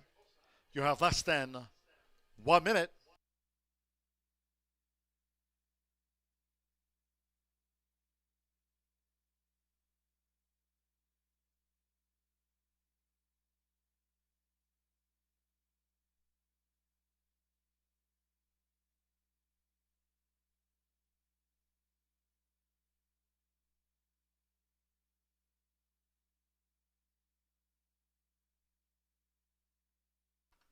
The horses are approaching the starting gate.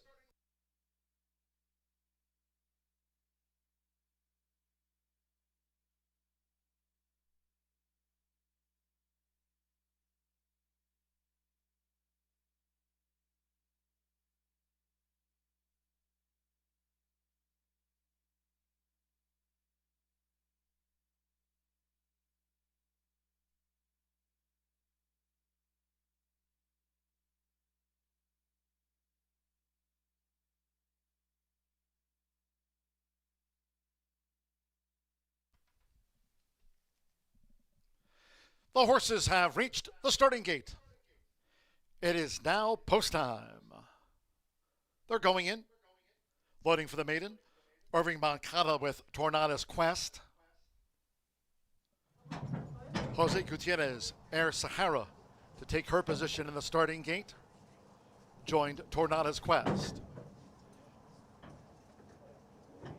Nancy's Kitten. Luis Contreras has a win on the card. Micah Meeks with Band Band.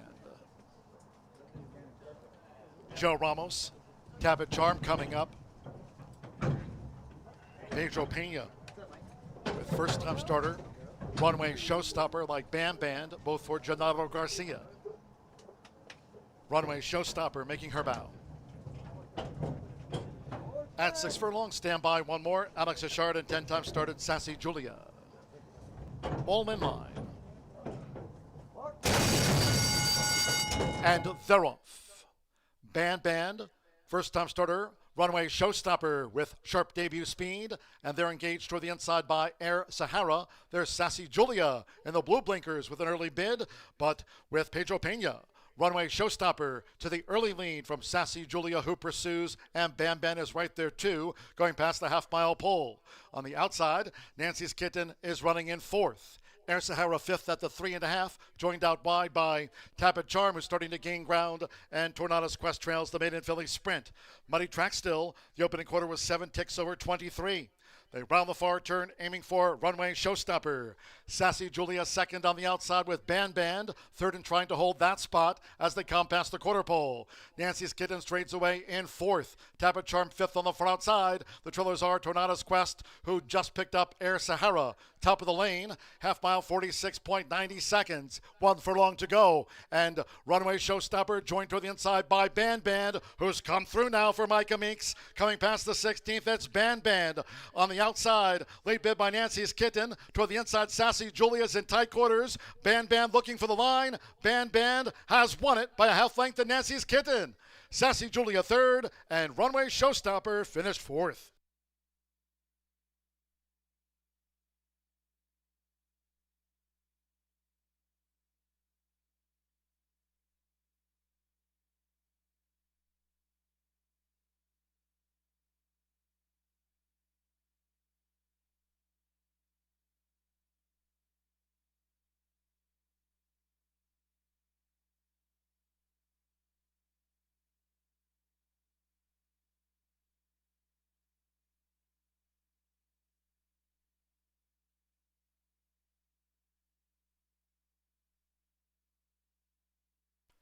$114.33 after the maiden.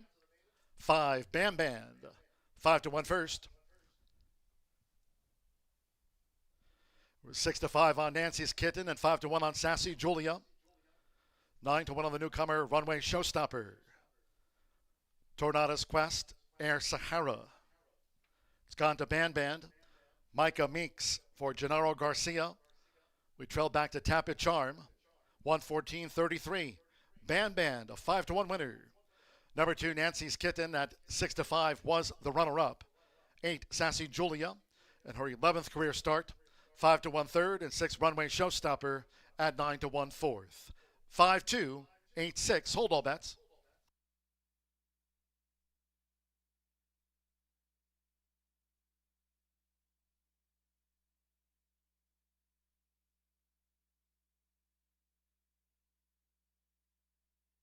Ladies and gentlemen, your attention, please. There's been a jockey's claim of foul lodged.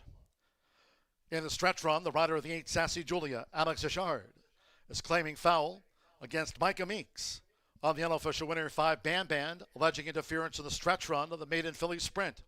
This is a jockey's objection.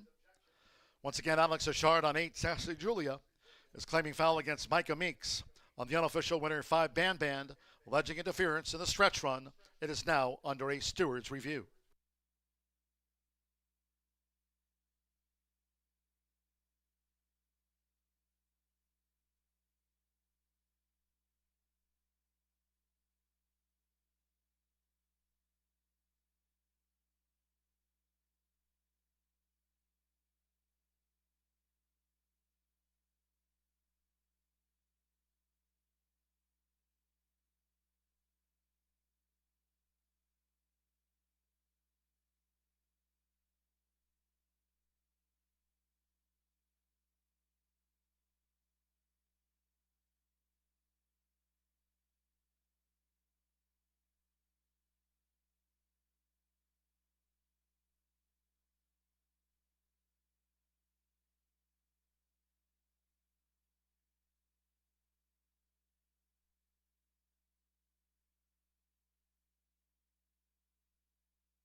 The jockey's claim of foul has been disallowed.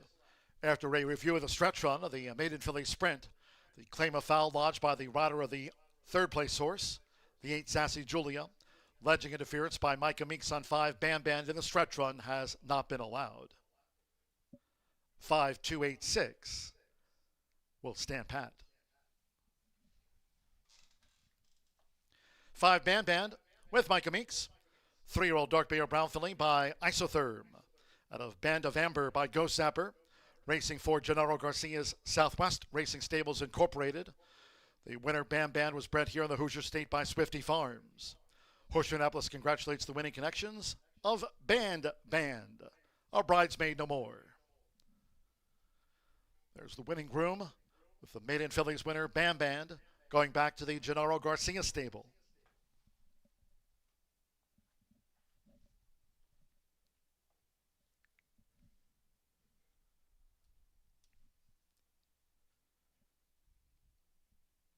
There was a claim from the fourth race. Maiden Filly Sprint 6 Runway Showstopper was making her bow. Claimed out of it for $15,000 by John Harron. Claimed Runway Showstopper. She ran fourth. It's official.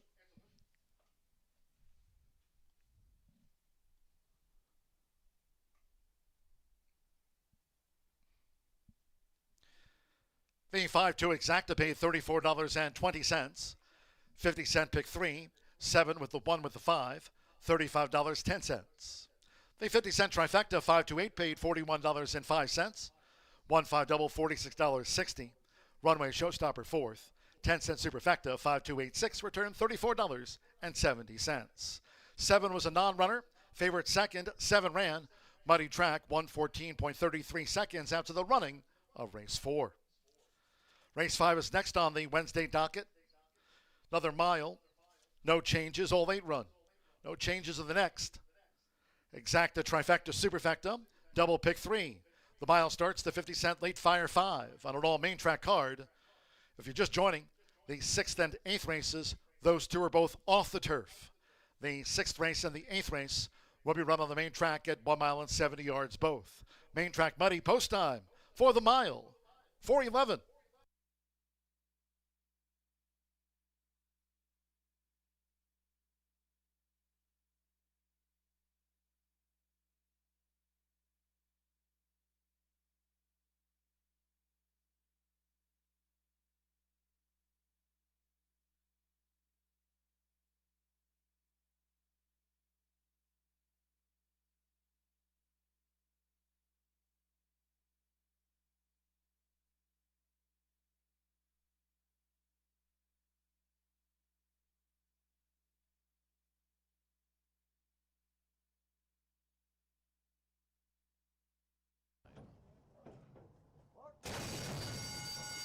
And they're off.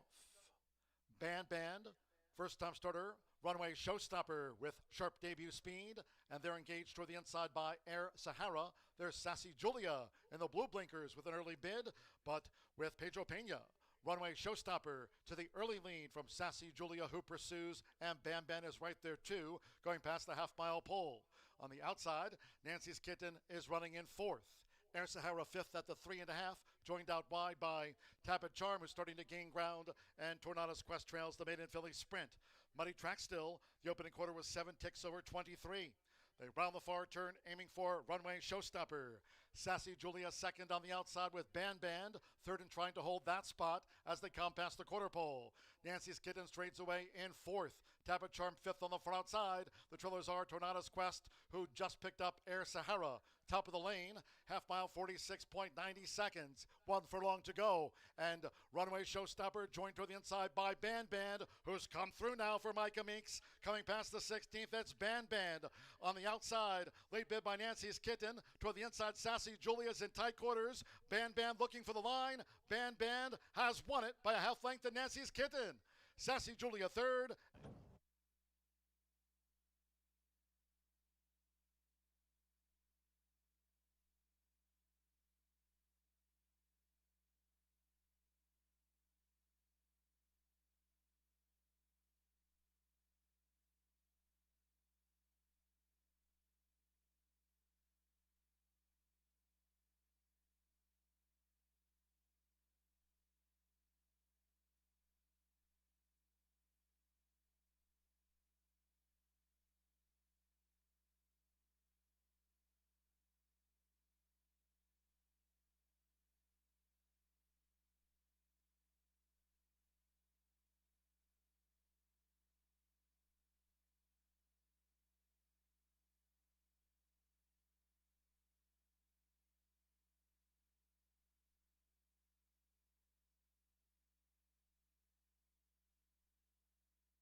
Welcome back to Horseshoe Indianapolis. 10 minutes away from race number 5, kicking off today's Late Fire 5 here at Horseshoe Indianapolis. 11.99% takeout each and every day at a place we call our home track, Horseshoe Indianapolis. No scratches or changes, a rare sight to be seen with all the weather we've had blowing through Shelbyville, Indiana. But if you've followed us for a long time, you know that the rain pops up whenever it likes, and unfortunately we are off the turf today, which does affect races 6, 8, and 9. And do note, if you're handicapping that Late Fire 5 like I am, that number 7 in race 6, Twirling Daisy, is in. Will run, was reported as scratch earlier today, but will race. Number 7, Twirling Daisy, who I expect to go off one of the top 2 choices, if not the top 2 choice. On your screen now, our TV department doing an excellent job. Number 7, Twirling Daisy, will run in race number 6. So make note of it, as you've got about 10 minutes to put in those Late Fire 5 tickets and try and take advantage of one of the lowest takeouts in the entire country. But let's take a look at this field for the upcoming 5th race, set to go 1 mile, still on a muddy main track in here. In the 5th, I'm going to try number 5, Save My Town, for Gennaro Garcia and Southwest Racing Stables, with Marcelino Pedroza Jr. aboard. 9-2 right now on the board. And I think this betting board is going to be pretty evenly spread out. A lot of horses are going to take, truly going to have a true standout right now. Number 4 looks to be getting the lion's share of the wagering with Terminally Handsome, but I think Save My Town has a recency edge and should appreciate being stretched back out around 2 turns in here. A horse who hasn't really tried 2 turns all that often. In fact, most of his running has been while sprinting. We'll see if he can get the job done in here. He did handle the distance very admirably back on September 16th, in which he battled on great. He lost to Ease My Mind, who's a long shot in here, but he ran a good comeback race on April 22nd. He went off at 14-1. He didn't get much love in the wagering pools as a long shot in 8-horse field. He broke from the outside, stayed on, and chased Stranger's Church all the way to the wire. A horse he loved to own, 8 for 13 in the money. We'll see if he can improve that number today. Second start off the layoff, 3rd time going around 2 turns. We'll see if he can get the job done for Save My Town, a reasonably priced 4-1 shot. The 3 is Brazilian Connect, so Jaime Torres is going to be aboard for Eduardo Caramori, a 3-year-old who has to take on older. This is a horse who's a one-time winner who's taken on horses that have won multiple races. But one thing I do know is he loves it here at Horseshoe Indianapolis. In fact, he's 1 for 3 here. He's been a very impressive race. His Buyer best was a 67 here when he won by 12 lengths. He was a huge runaway winner that day, in which he was just kicked butt with Pedroza Jr. aboard. Now, since then, this Indiana bred has gone to Turfway Park. He also went to Colonial. He's faced open competition multiple times. He should appreciate being back in versus state breds today. I like the energy he's showing down here in the walking ring as well. On the toes, on the muscle, looks plenty fit, and another one with recency. And Torres comes in. He doesn't come in all that often. We'll see if it's a worthy endeavor for him, for a horse who the breeding suggests wins at a 27% win rate around a route of ground. 7-1, a value player in here. But the money's coming in on Terminally Handsome. If we're going to see a heavy favorite, it's going to be through the 4 for Tiana Richardville and Joe Ramos in here, the class of the field. He showed up for all the big dances last year. He was in the Governor's Handicap, the Vaquero Stakes, the Empire, Itoba Stallion Handicap, the Unreachable Star. I mean, when there was a big race and there was big money on the line, he showed up and he ran his race. Now, he didn't bring home any of those stakes victories last year. He was a head away from nailing Surbashi on the line. He needed about one more jump. Now, he hasn't been seen since November 13th. The layoff is a concern. He raced here on closing day in a 3rd-place finish. He is a little bit pace dependent, and that's what's held him back. He always comes with his run. He usually picks up his feet, and he's mowing them down late, but he doesn't always get to the leader because he is pace dependent. When I handicap this race, unless things are going to change for him as a 4-year-old, I didn't see that there's a ton of speed in here. We're only going a mile. He's not getting that extra 70 yards. He's not getting that extra 1/16 of a mile. It doesn't look like there's going to be a very hot pace for him to run into. He's the class of the field. He's likely the horse I'd like to own the most, but he's not going to get a ton of pace to chase. So we'll see how that shakes out as we're 5 minutes away from race number 5. Let's take a look at today's Late Fire 5 that we have assembled in here. Going to spread out. I think this race is wide open. I think it's anyone's game. Looks to be a wide open event in race number 6. We're going to use Twirling Daisy, along with number 12, She's Honed In. I did think long and hard about singling She's Honed In. I'm going to take the easy route and just ultimately use the 2 I fancy most in the 7 and the 12.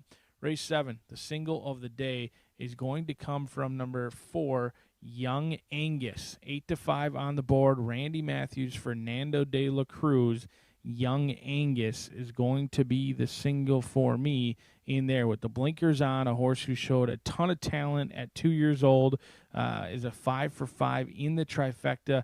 The blinkers on is something that I'm okay with because this is a horse who's somewhat developing a little bit of a bad tendency to only really run on in the lane. He doesn't pick up his feet, doesn't really run at all throughout the turn, and then he's left himself with far too much to do. So Young Angus, second start off the layoff, I think he'll improve today. He was running on against a very tough customers late. It was a 3-year-old. It was against older. It was a unique spot for a 3-year-old to be in. He gets back in with his age group today, and I think he'll be here to play, and he should get some pace to chase. I think they swing on by that final 100 yards. A single for me in race number 7. A couple of off-turf races in race 8 and 9, but don't forget that $5 late daily double kicks off in today's 8th as the riders get in the leg up. They'll be on the track for the late fire 5. Coming at you next.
The horses called Postford now for the 5th race.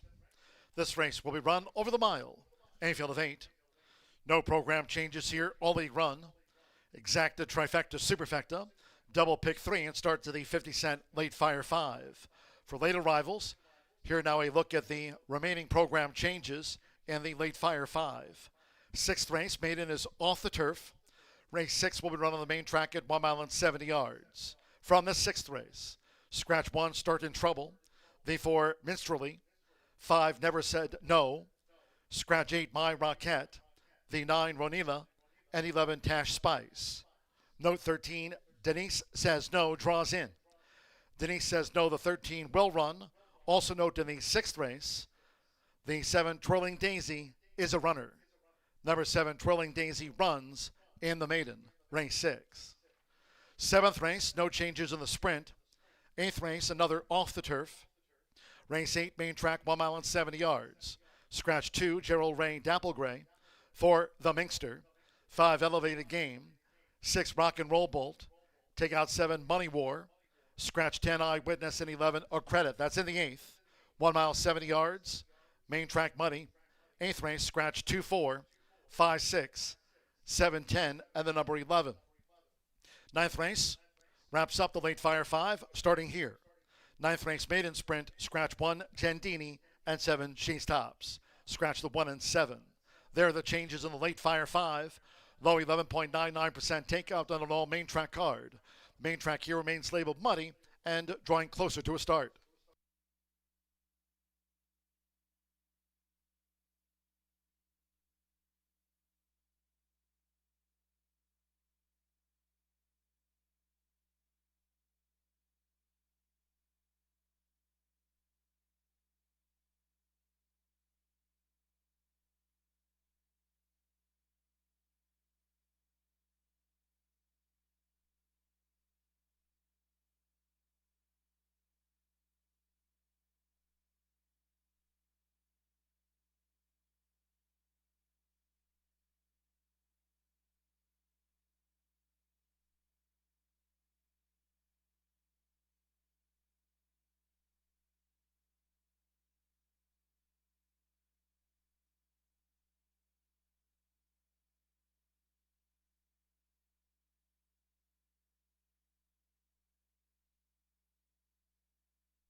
The horses are approaching the starting gate, going down to the mile start.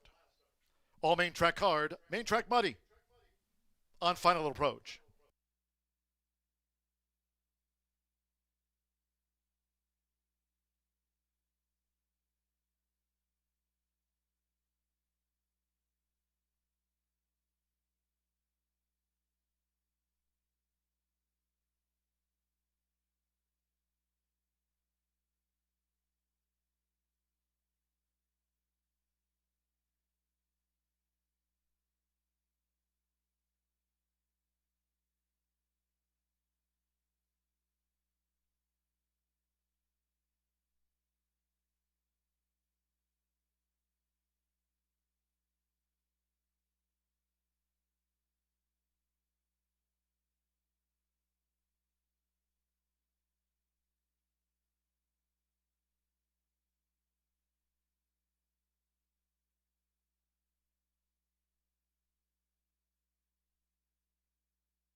The horses have reached the starting gate.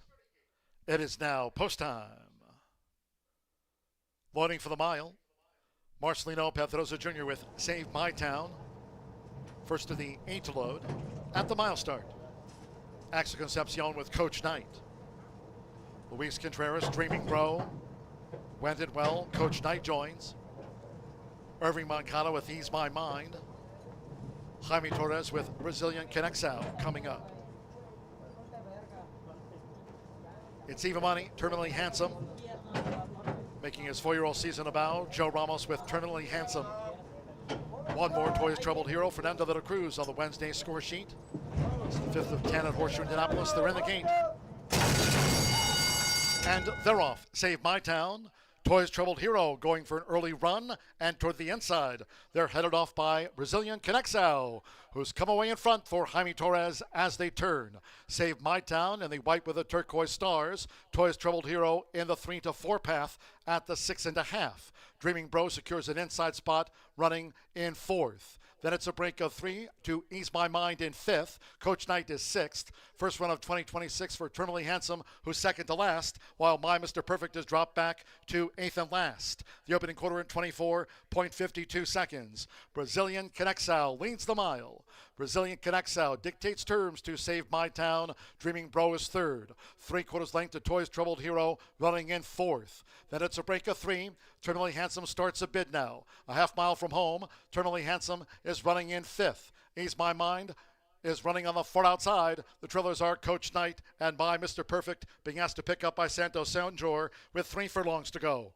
48.64 for the second part. It's Brazilian Conexao. Coming toward the quarter pole. Save My Town being ridden to assert. Dreaming Bro from Toys Troubled Hero, Terminally Handsome, straightens away a joint 4th. As they went past the quarter pole, Coach Knight, Ease My Mind, no late impact, and finally My Mr. Perfect well into the stretch. 3/4 won at 12.60 seconds with Jaime Torres. Brazilian Conexao is a furlong away from finishing them off and leads by 3. To Save My Town, Dreaming Bro, they're joined by Terminally Handsome, then Toys Troubled Hero and Coach Knight down the center of the track.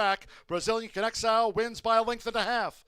Terminally Handsome gained 2nd. Save My Town was 3rd. Then Dreaming Bro, Toys Troubled Hero, and Coach Knight.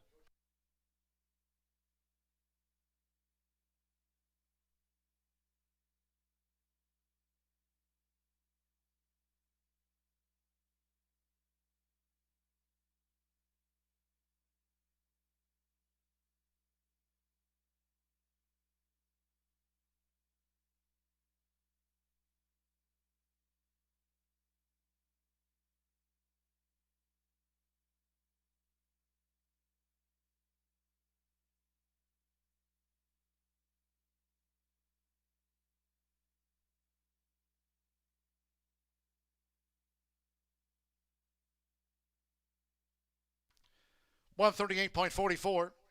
3, 4, 5, 6, 3. Brazilian Conexao. 5 to 2 is first. Number 4, Terminally Handsome. 2 to 1 second. Making his 4-year-old seasonal bow. Number 5, Save My Town. 5 to 1 was 3rd. And it's 7 to 2, the 6th, Dreaming Bro 4th. 3, 4, 5, 6 in order and frame. Brazilian Conexao. Jaime Torres for Eduardo Caramori. 5-2 winner. The second choice starts the late fire 5.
Result official.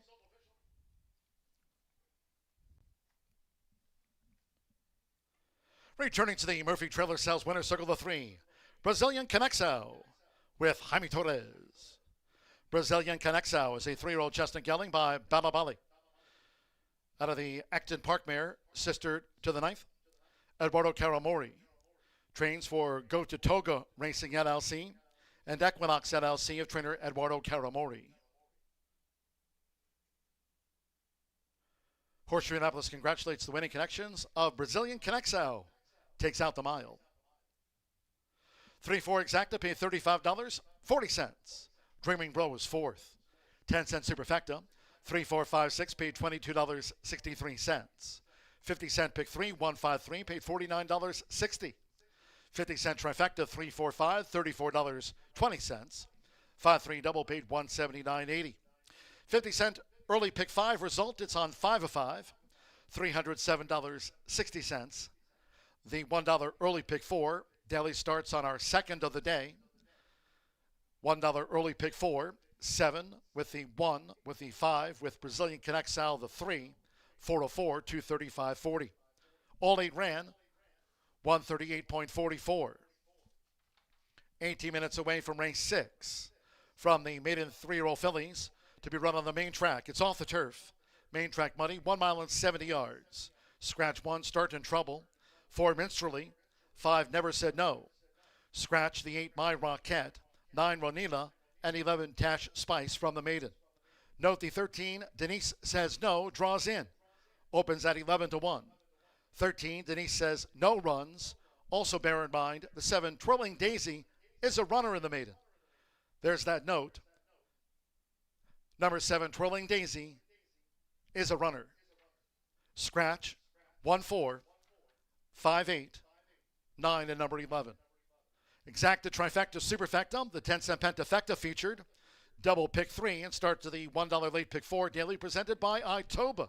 It's an all main track card, post time 4:40.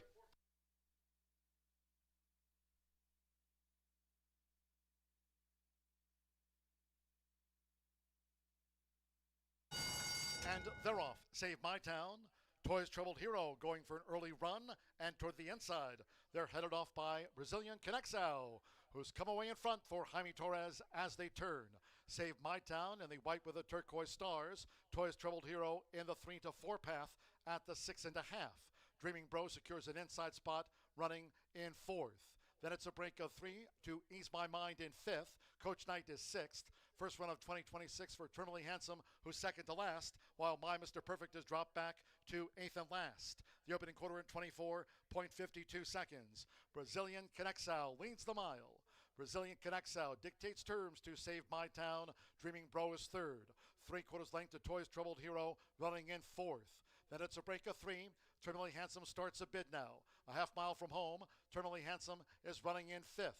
Ease My Mind is running on the far outside. The trailers are Coach Knight and by Mr. Perfect being asked to pick up by Santo Sanjor with 3 furlongs to go. 48.64 for the second part. It's Brazilian Conexao. Coming toward the quarter pole. Save My Town being ridden to assert. Dreaming Bro from Toy's Troubled Hero, Eternally Handsome, strains away a joint fourth. As they went past the quarter pole, Coach Knight, Ease My Mind, No Late Impact, and finally My Mr. Perfect well into the stretch.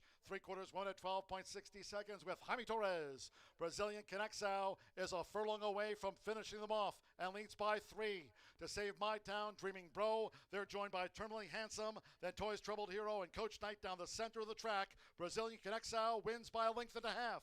Eternally Handsome gained second. Save My Town was third. Then Dreaming Bro, Toys Troubled Hero, and Coach Knight. Indianapolis, they're in the gate. And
9 minutes to the sixth race here at Horseshoe Indianapolis, and we have a maiden special weight. It's a 3-year-old for fillies and mares. They're going a mile and 70 on the fast main track, as it was scheduled for the turf. Do want to remind you guys that the 7 in race 6 is in. I haven't seen anywhere where it was scratched, but someone had it scratched this morning. So just want to remind you, we do have 7 betting interests in this field: 2, 3, 6, 7, who is the 4 to 5 favorite, and the 12 and the 13. I went with the 12 on top. I'm going to go 12, 7, 10. I loved the 1 starting trouble. It was kind of my long shot today with J Love aboard, but it got scratched. At 3 to 1 on the tote board, She's Honed In is my top selection here today. Mr. Evan Roman, who recently just scored his 1,000th win here at Horseshoe Indianapolis, is back aboard here in the irons for this maiden special weight on a 3-year-old filly by Dialed In. Cipriano Contreras trains. Sippy also co-owns this one with Coach's Stable. And this horse has been running at Oaklawn here recently in 2026. Ended up getting claimed for 40 by Sippy, and then they ran her in a maiden claiming for 62,000. She got second. Now it was kind of a best of the rest situation when she, was second by almost 9 lengths. She got bumped kind of at the 8th pole, and I think maybe could have done a little bit better, but still, I think She's Honed In is going to look good with her kind of press the pace, sort of stalking style. And then I'll go with the 7, the top selection, the bettor's favorite at 4 to 5. I'm going to go with the 7 next, and that is Twirling Daisy. This is a Calumet Farm owned. And Whit Beckman, who just was third in the Kentucky Derby, has this 3-year-old filly by Twirling Candy ready to go after a debut on April 4th at Keeneland on the grass. She put up a 70 Brisnet speed figure, which even though she missed the break, definitely is promising on an opening race. That's an $110,000 maiden special weight. So she's owned by Calumet. She was bred, in Kentucky by Jason Taylor Narola LLC. And honestly, I don't know what she's gonna do on this dirt though. If you look at it, it is drying out really nicely. I mean, it's definitely looking good. She looks good though. She looks like she feels good. But yeah, trying turf and not much. Let's see if she wakes up on the dirt. I'm sure that's what everyone's thinking. She feels really good, so I like that. And then I'm going to round it out with, and noted, today will be the first time, I'm sorry, I forgot to mention that. She's running on with blinkers on today, so the dirt and the blinkers might wake her right up. And then the 10, More Poetic Words, 6 to 1 right now on the tote board. Marcelino Pedroza is looking for a double after winning the opener here today. Devaris Douglas is the conditioner. I added this one in. I just think that it showed a little bit of promise there in that first race. This horse ran on dirt. I'm sure they were really kind of excited to get this horse back on the turf. But she reared at the start in her debut. She came up, and that always does kind of throw them off. And it was a full horse field. Now, she debuted here on April 7th. As my other ones have been in Kentucky, so in Oaklawn. But yeah, I definitely think More Poetic Words can get a cut of this for sure. She did also flash some nice speed, a 69, with Evan aboard. The dam has 1 winner from 2 starters. She didn't have any turf runners, so let's try dirt again. Maybe she just needs to try it one more time. 12, 7, 10 for me here in the 6th race. Good luck.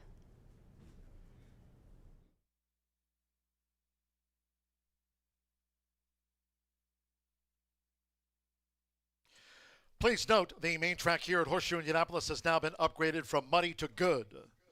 6th race maiden, 1 of 2 taken off the turf course, all main track card, here at 1 mile and 70 yards. Main track, now labeled good.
The horses stepping onto the track for the 6th race.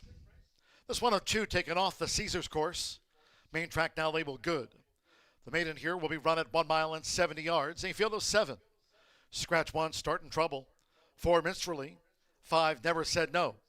Take out the 8, My Rockette. 9, Ronima. And 11, Tash Spice.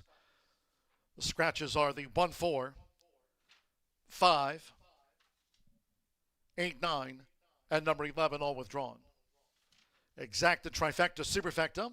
Here are the 10-cent grand high 5. First pentafecta featured on the card. Double pick 3. Starts at the $1 late pick 4. Daily presented by October. Main track good. 2 minutes. 2 post time.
We're now less than 1 minute away from post time for the maiden.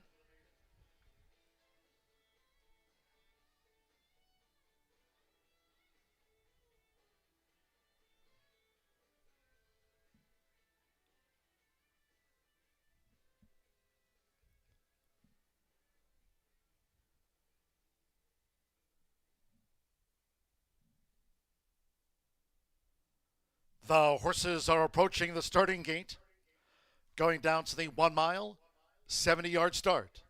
Main track good. on final approach.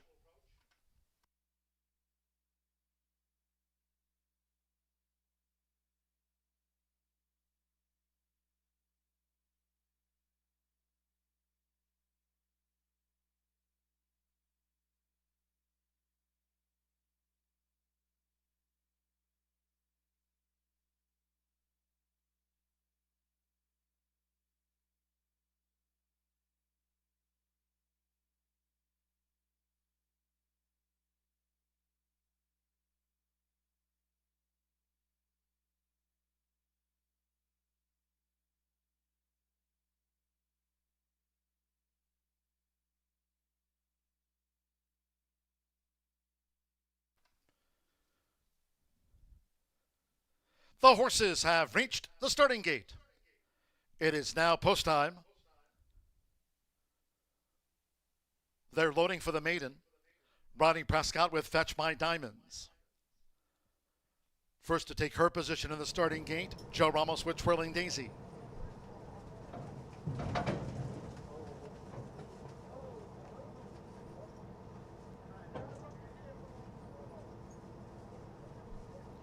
Twirling Daisy 6-5 favorite.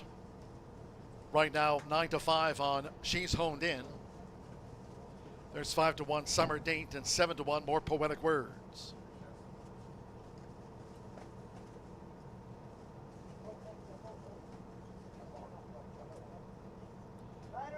The 1, 4, 5, 8, 9, and 11 are all the non-runners. Here's Twirling Daisy.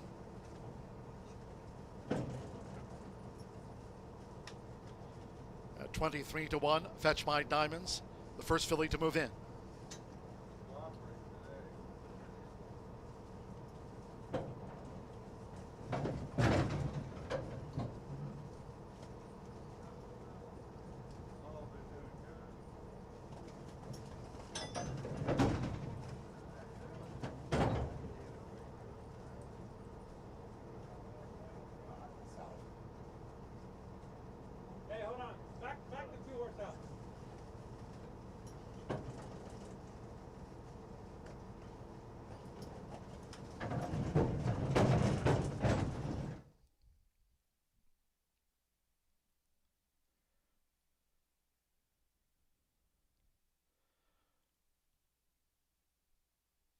So now the starter wants to back out Fetch My Diamonds as the crew works with Twirling Daisy.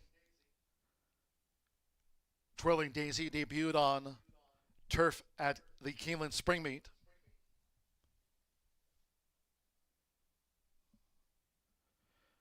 Muddy track to start. It's now good at 1 mile and 70 yards.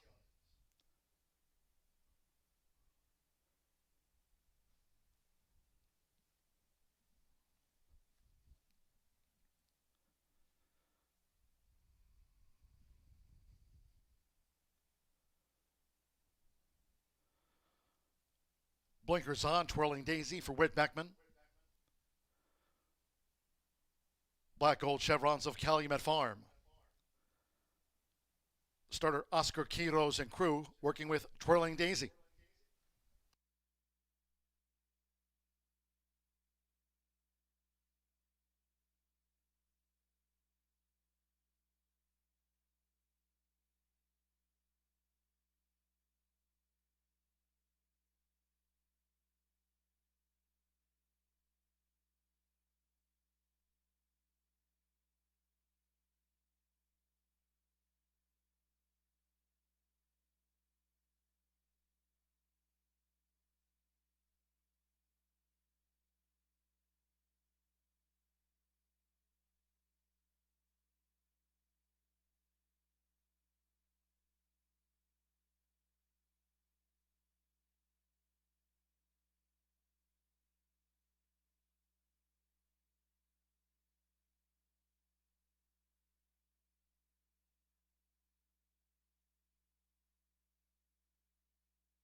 Late scratch on 7 Twirling Daisy. Upon recommendation of the track veterinarian at the 1 mile 70-yard start, the stewards have ordered the scratch of the 7 Twirling Daisy. Now a field of 6. All wagers on 7 Twirling Daisy. A late scratch at the gate. Refunds.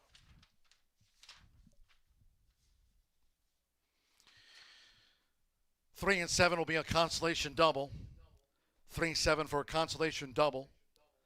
Those using 7 Twirling Daisy in a multi-race wager, you'll now receive the post-time favorite as your substitute in any multi-race wagers.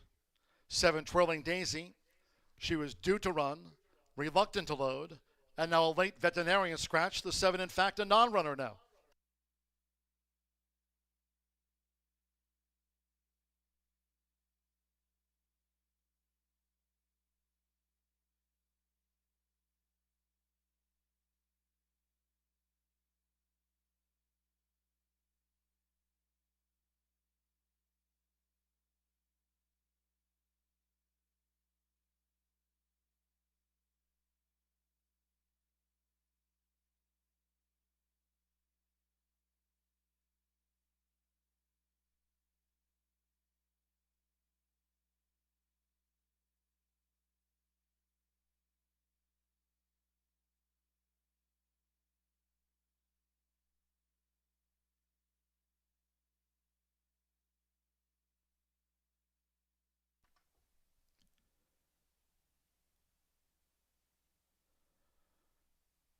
Reloading.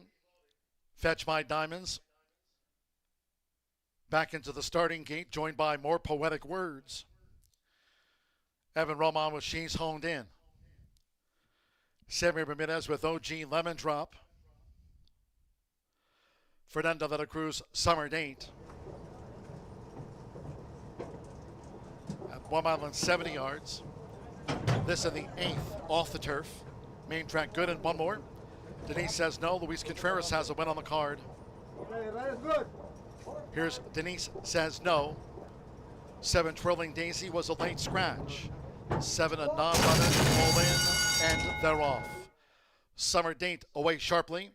There goes More Poetic Words with She's Honed In. Right up there with More Poetic Words, who just leads into the first turn for Marcelino Pedrosa Jr. More Poetic Words. To the early lead from She's Honed In, with toward the inside Fetch My Diamonds. Right there, third close up. Denise says no in the leading quartet as these leaders go to the back of this now good track. The trailers are Summer Date and OG Lemon Drop. It's More Poetic Words who takes them through an opening quarter in 24.60 seconds. More Poetic Words with She's Honed In. Second and right up there with the front runner for Evan Roman. They're a half length apart. While two clear from Denise Says No, who's running a third for Luis Contreras. Fernando de la Cruz in the gray. Summer Date on the far outside. Toward the rail for Rodney Prescott. Fetch My Diamonds running in fifth. And under the hands of Sammy Ramirez, OG Lemon Drop now trails the sextet. Twirling Daisy was a late scratch. The 7's a non-runner. Half mile, 49.67. They make the way into the far turn. Still these two. More Poetic Words and She's Honed In. Now quickening up, 3 furlongs away. She's Honed In has taken the overall lead from More Poetic Words as they come toward the quarter pole. Denise Says No straightens away in third from OG Lemon Drop, who just picked up Summer Date, and Fetch My Diamonds is last. These maiden 3-year-old fillies straighten away. 3/4, 1 minute 13.78 seconds with Evan Roman. She's Honed In, focused on the 8th pole. She's Honed In with a 3-length buffer zone over Denise Says No. Second, Gamely needs to pick it up, coming past the 16th. She's Honed In, holds Denise Says No. OG Lemon Drop is now third. More Poetic Words and Summer Date getting into fourth. It's She's Honed In, who won by 3. Denise Says No was second. OG Lemon Drop third, and Summer Date finished back in fourth.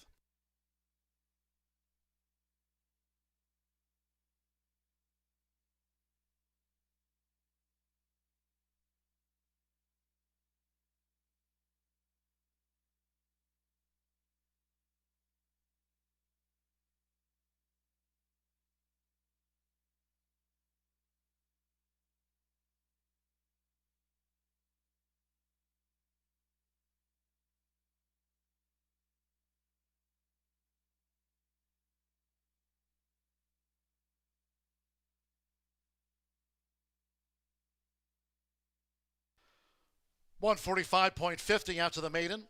On a main track now labeled good. 12-13, the 3 runs third. The 4th up to the judges. 12, She's Honed In at 4-5 was first.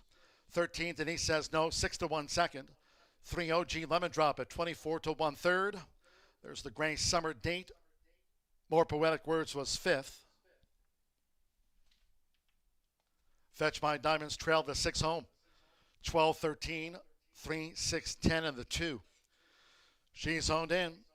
Dialed in filling Evan Roman for Cipriano Contreras on the Wednesday score sheet. 4-5 favorite when all was said and done.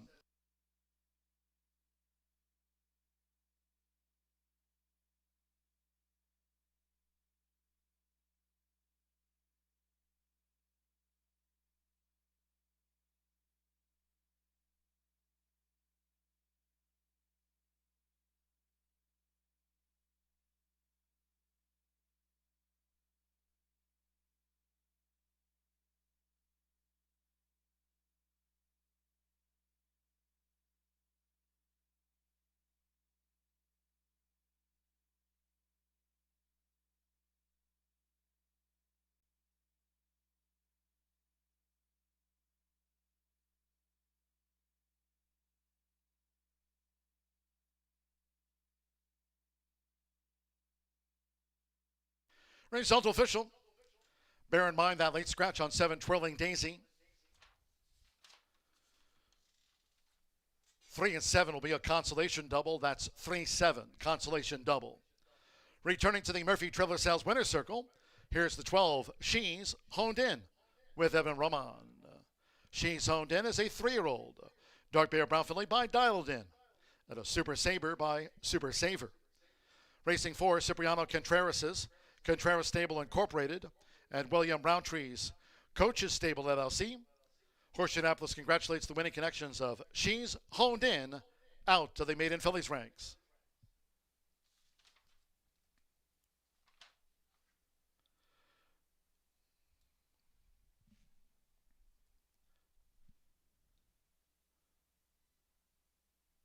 The 12-13 exacta paid $15.20.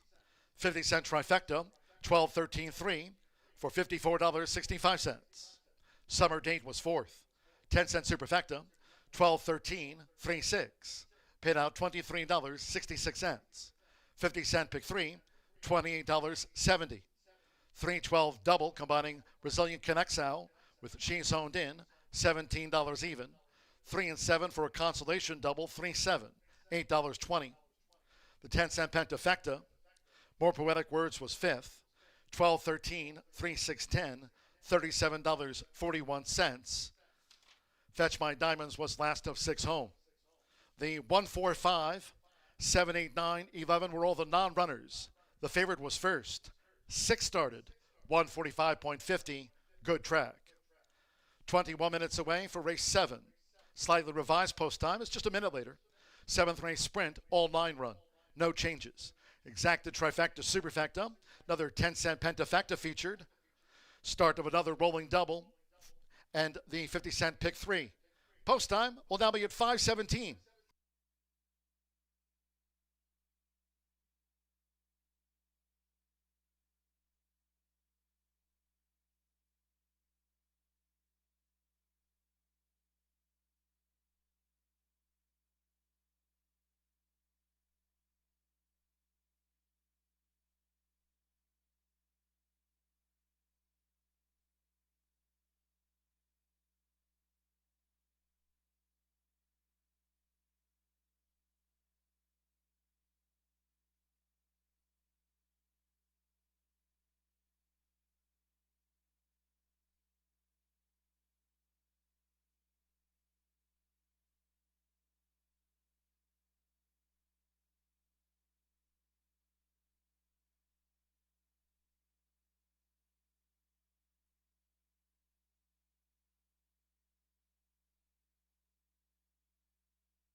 Match. 7 and non-runners all in. and they're off. Summer Date away sharply. There goes More Poetic Words with She's Honed In. Right up there with More Poetic Words, who just leads into the first turn for Marcelino Pedrosa Jr. More Poetic Words. To the early lead from She's Honed In, with toward the inside Fetch My Diamonds, right there, third close up. Denise Says No in the leading quartet as these leaders go to the back of this now good track. The trailers are Summer Date and OG Lemon Drop. It's More Poetic Words who takes them through an opening quarter in 24.60 seconds. More Poetic Words with She's Honed In. Second and right up there with the front runner for Evan Roman. They're a half length apart. While two clear from Denise Says No, who's running a third for Luis Contreras. Fernando Letta Cruz in the gray. Summer Date on the far outside. Toward the rail for Rodney Prescott. Fetch My Diamonds running in fifth. And under the hands of Sammy Bermudez, OG Lemon Drop now trails the sextet. Trolling Daisy was a late scratch. The seven's a non-runner. Half mile 49.67. They make the way into the far turn. Still these two. More Poetic Words and She's Honed In. Now quickening up 3 furlongs away. She's Honed In has taken the overall lead from More Poetic Words as they come toward the quarter pole. Denise Says No straightens away in third from OG Lemon Drop, who just picked up Summer Date, and Fetch My Diamonds is last. These maiden 3-year-old fillies straighten away. 3/4, 1 minute 13.78 seconds with Evan Roman. She's Honed In, focused on the 8th pole. She's Honed In with a 3-length buffer zone over Denise Says No. Second, Gamely needs to pick it up, coming past the 16th. She's Honed In, holds Denise Says No. OG Lemon Drop is now third. More Poetic Words and Summer Date getting into fourth. It's She's Honed In, who won by 3. Denise Says No was second. OG Lemon Drop third, and Satch.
We're just 10 minutes to the 7th race, and Indiana bred 3-year-old and up allowance, and this is 6 furlongs on the dirt, and it is no shock to me that Young Angus is 4 to 5.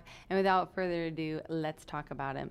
What a talented guy. And I love this horse, by the way. I think it was last year, or maybe it was the year. No, it was last year that I got to kind of love on him, and he's a really, really cool horse. So I'm just a fan of Young Angus. But that aside, he's very talented. Fernando de la Cruz is aboard here for Mr. Randall Matthews, who I got to see and say hi to him and his wife. Charlie Farrell, who used to run one of our OTBs back in the day. He owns Cactus Joe. He had a lot of Cactus Ridge, Cactus Joe. The dam here he has, and she just continues to keep on giving. She had a wonderful career here herself, and now she's had some babies that Charlie has been on, and I know that he's tickled to death. So hello to Mr. and Mrs. Randall Matthews, who are both in the house today. Love seeing them. Hasn't been worse than third. This horse has ran 5 times, a win, 3 seconds, and a third. There's really, I mean, what can you say about the guy? He's been right there in the Circle City behind Mr. T, who we've all seen, a very talented Indiana bred. Q's Top Notch beat him in the Circle City. Went off as the favorite in the allowance, first time with winners that he ran in. And then on debut, he did run third by 7 lengths, but he was making a little bit of a gain. Little bit of a run at it. So I'm going to go with Young Angus on top. He's also adding blinkers. That's definitely of note.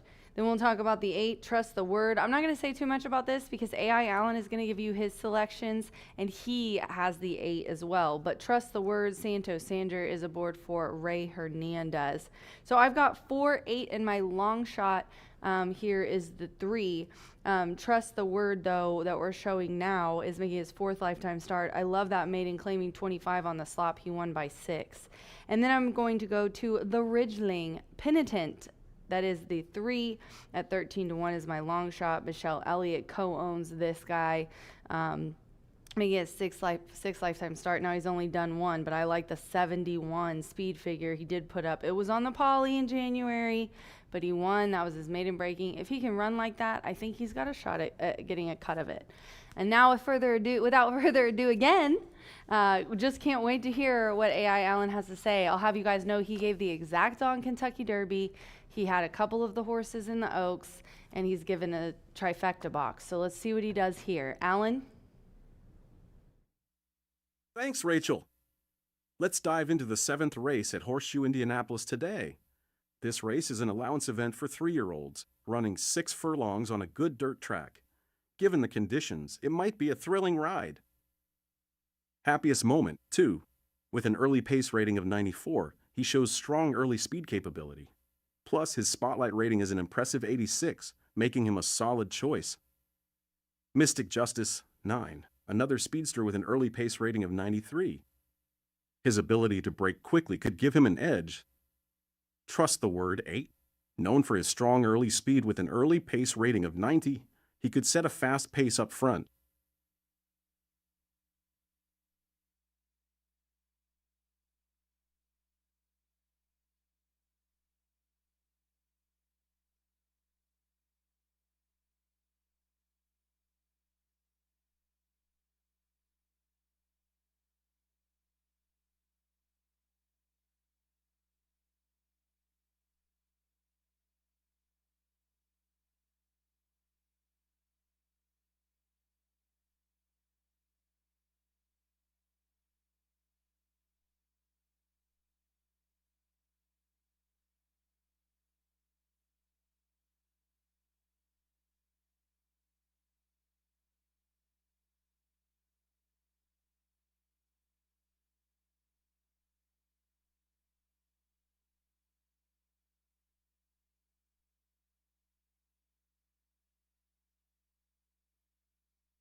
The horses coming onto the track for the 7th race.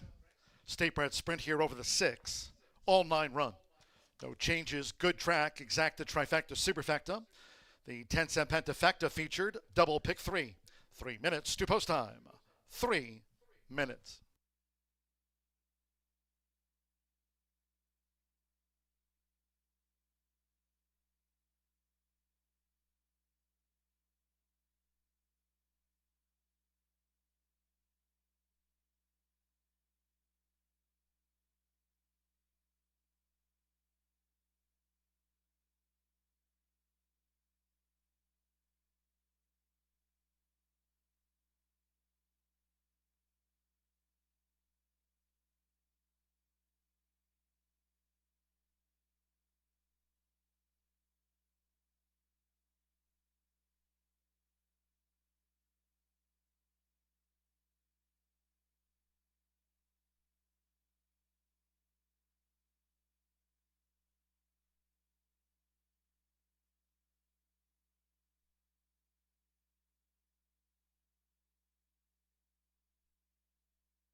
Less than 1 minute to post time. The horses are approaching the starting gate.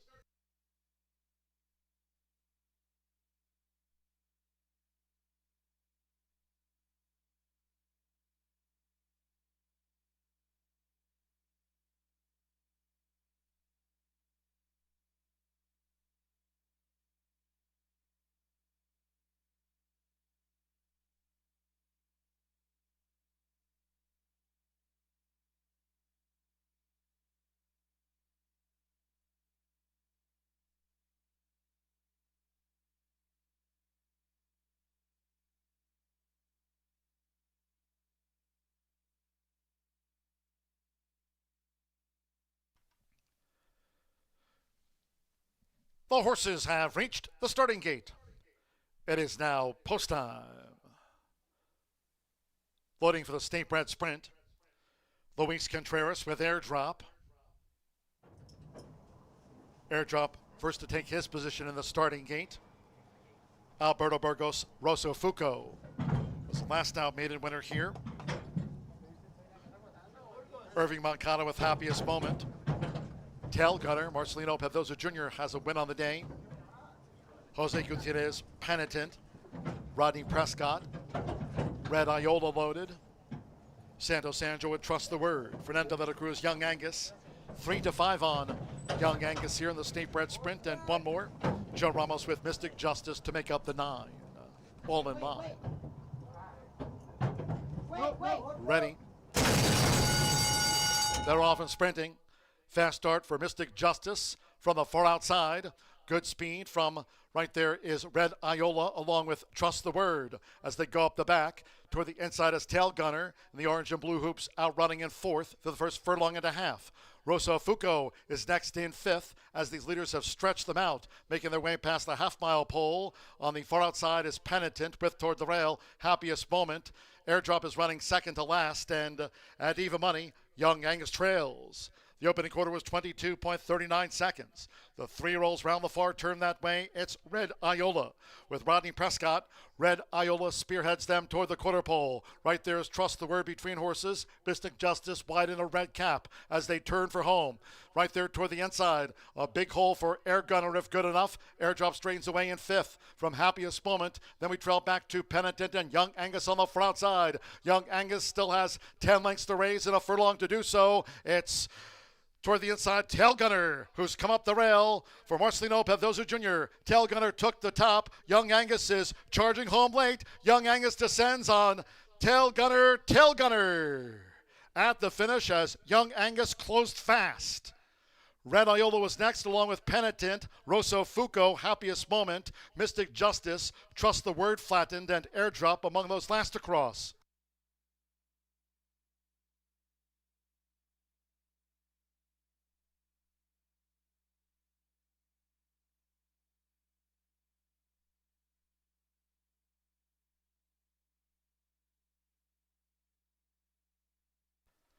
.111.28 after the State Bred Sprint.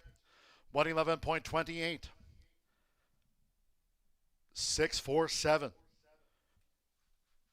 6. Tail Gunner. 6-1 first. A half to 3/4. Young Angus from last into second.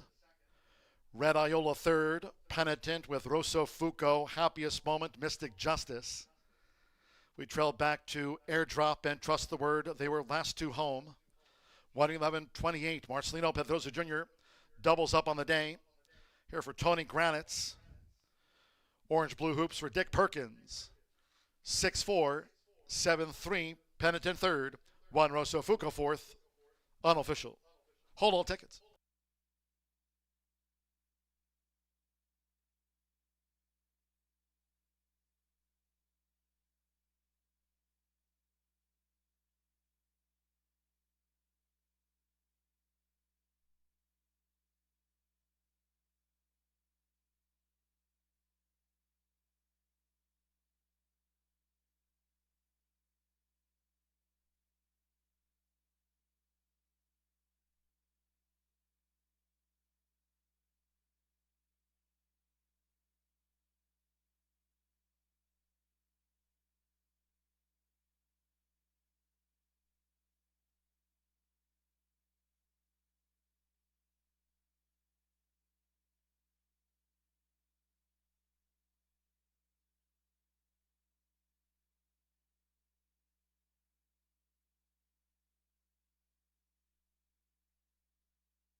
Rain Soto official. The winning groom leading into the Murphy Trail Sales Winner Circle, the 6th, Tail Gunner. Riding double for Marcelino Pedrosa Jr. Tail Gunner is a 3-year-old chestnut colt by Tis the Law. Out of the Bodemeister mare, Mama Mary. Tony Granite's trains for Dick Perkins. The one was bred here in the Hoosier State by Piece of Heaven Thoroughbreds. Horseshoe Indianapolis congratulates the winning connections. Tail Gunner, 6-1, holds young Angus late. Red Iola 3rd and Penitent was 4th. 6-4 Exacta paid $37.20. Rosso Fuco finished 5th. The 10-cent Pentafecta, 6-4, 7-3-1 paid $3,478.33. 50-cent Trifecta, 6-4-7, $129.90. 12-6 double, $52.80. The 10-cent Superfecta, $306.50. And Tail Gunner capped off a 50-cent pick 3, paid $34.45. Favorite was second, all 9 ran. State Bred Sprint, 111.28, done a good track. The 8th of 10, 23 minutes away. Second of 2 off the turf. Race 8 on the main track at 1 mile and 70 yards. Scratch 2, Gerald Ray Dapple Gray. 4, The Minkster. 5, Elevated Game. Take out the 6, Rock and Roll Bolt. Scratch 7, Money War. Take out 10, Eyewitness, and 11, Credit. No show wagering, no trifecta, no superfecta. Win place, Exacta. This starts the $5 last call. Late Thoroughbred double. Final 50-cent pick 3 on the card. Also note 9 Candy King. 9 Candy King add to the ownership. Limestone Racing Stables of R. Sturgeon added to the ownership of 9 Candy King for a program correction. 9th race, second half of the $5 last call double. Scratch the 1 Jandini and 7 She's Tops. 9th race, a maiden sprint. Scratch the 1 and 7 there. Post time 5:49.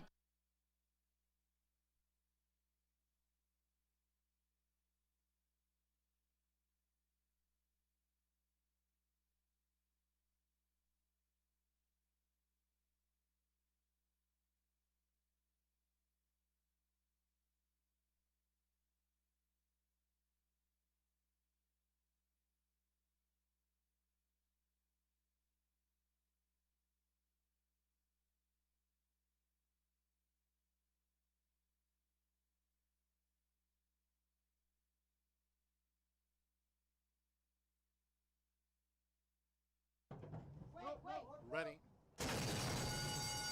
They're off and sprinting. Fast start for Mystic Justice from the far outside. Good speed from right there is Red Iola along with Trust the Word as they go up the back. Toward the inside is Tail Gunner, and the orange and blue hoops outrunning in 4th for the first furlong and a half. Rosso Fuco is next in 5th as these leaders have stretched them out, making their way past the half-mile pole. On the far outside is Penitent with Toward the Rail, Happiest Moment. Airdrop is running second to last, and at even money, Young Angus trails. The opening quarter was 22.39 seconds. The 3-year-olds round the far turn that way. It's Red Iola with Rodney Prescott. Red Iola spearheads them toward the quarter pole. Right there is Trust the Word between horses. Mystic Justice wide in a red cap as they turn for home. Right there toward the inside, a big hole for Air Gunner if good enough. Airdrop straightens away in 5th. From Happiest Moment, then we trail back to Penitent and Young Angus on the far outside. Young Angus still has 10 lengths to raise and a furlong to do so. It's toward the inside, Tail Gunner, who's come up the rail for Marcelino Pedrosa Jr. Tail Gunner took the top. Young Angus is charging home late. Young Angus descends on Tail Gunner, Tail Gunner. At the finish as Young Angus closed fast.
Tequila Herradura. Extraordinary awaits. At the Thoroughbred Aftercare Alliance, we believe in giving every thoroughbred a second chance. And thanks to you, the owners, trainers, breeders, and every supporter, You've created a ripple effect of change that's helping these magnificent animals move on to new careers and safe, fulfilling lives after racing. Every single donation, whether big or small, is contributing to a brighter future. But this race is just beginning. Because of you, we have gained incredible momentum and we're ready for more. Jack Daniels starts here. From cave spring water to sugar maple charcoal to smooth Tennessee whiskey. Made by those who pour everything into their craft. That's what makes Jack, Jack.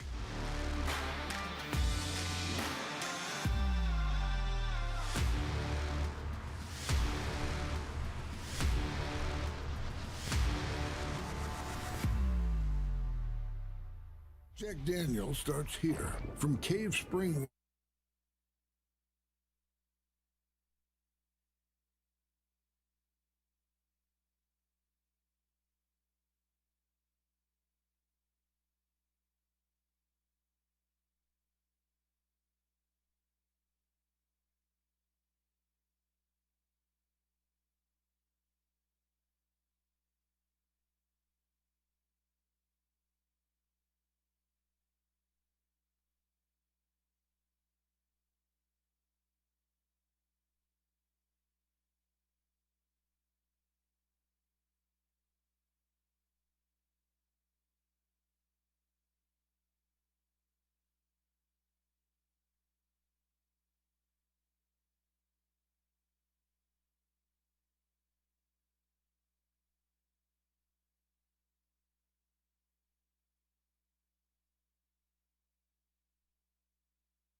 What a run by Young Angus, but today's the day for Tail Gunner.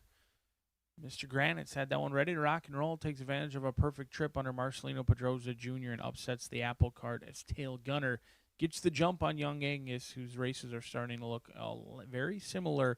Always runs on late, but usually doesn't get to the wire first. Better days ahead for Young Angus. 10 minutes away from an off-turf event. Does kick off the $5 late thoroughbred daily double. This one originally carded with big turf fields in races 8 and 9, but unfortunately we're off the turf. Hopefully we'll be back on that turf again today. Do note that the track has been upgraded to good, from muddy to good, as we're drying out, hopefully back on the turf tomorrow on Thursday. Scratch 2, 4, 5, 6, 7, 10, and 11 out of this event. They're still going to go a mile and 70 yards in here. A 4-horse quartet going to battle it out to kick off that late daily double. And even though it's a smallish field with 4 of them going to the post, 15% takeout. Take advantage of that each and every day. We had a 5-horse field earlier today with a heavily backed favorite that actually second choice that won the race, and still your exacta paid $28. It can certainly happen despite those fields not being the size that we have become accustomed to here in Shelbyville. But I'm going to go to number 8, Overstatement. 7-2 right now, your clear 4th choice, actually, in a very even betting board, as Candy King has taken a lion's share of the early money. I think the late money is likely going to come in on this 5-year-old Overstatement, who's a 4-time winner from 22 starts, already a winner in 2026, was a winner in 2025 as well, and is somewhat of a horse for course here at Indy. Not too many starts around the local oval, 1 win and a 3rd in his 2 tries here when he was last seen on our second day of racing, bet down to 7-5. Didn't get the lead that day, kind of tracked, and then came home to just power home. Much best winner over Gas Alley. And Gas Alley's came back to crush next time out. Gas Alley won an absolute romp, cutting back to a sprint. So exits a live race, second start around the track this time. I think there's a lot of good signs for Overstatement drawn to the outside. I know it's a 4-horse field, but probably going to let that 9 Candy King cross and clear, and then have a target to run at down the backside would be my guess. And Burgos has been pushing all the right buttons on everything he's been riding. He's winning at nearly 20% this meet. I think Overstatement is the horse to beat. And right now, if the betting board stays the same, will be the horse to bet as well. I like Overstatement a fair amount in here, along with the 3, Friar Newton for Paulo Lobo, Evan Roman calling the shots. 3-time winner from 13 starts in this spot for Paulo Lobo. Coming in from Turfway Park, has been racing consistently over the synthetic. Over there is 0 for 6 on the synthetic, but is 3 for 6 on a fast main track. His recent races, you really got to just draw a line through. I mean, they're not terrible by any means. He lost by a nose just before Christmas, but I think he's absolutely going to relish being back on the dirt. He won 2 in a row last year with plenty of gaps between races. Doesn't always mix in a ton of races in a row for this 5-year-old. He won April 23rd, and then he came back and wasn't seen until June 11th, in which he was bet down to 2-5, and again got a dream run and finished full of run. After that, he found a sloppy racetrack all the way until September, in which he tracked just off the flank but couldn't kick on late, finishing 3rd. He does get Evan Roman in the saddle. They were aboard together April 23rd. I think there's a lot to like as well about Friar Newton in here, who's likely going to battle for favoritism if I have my say when it's all said and done, 3-1 on the board. But there's plenty of others to take a look at least early on.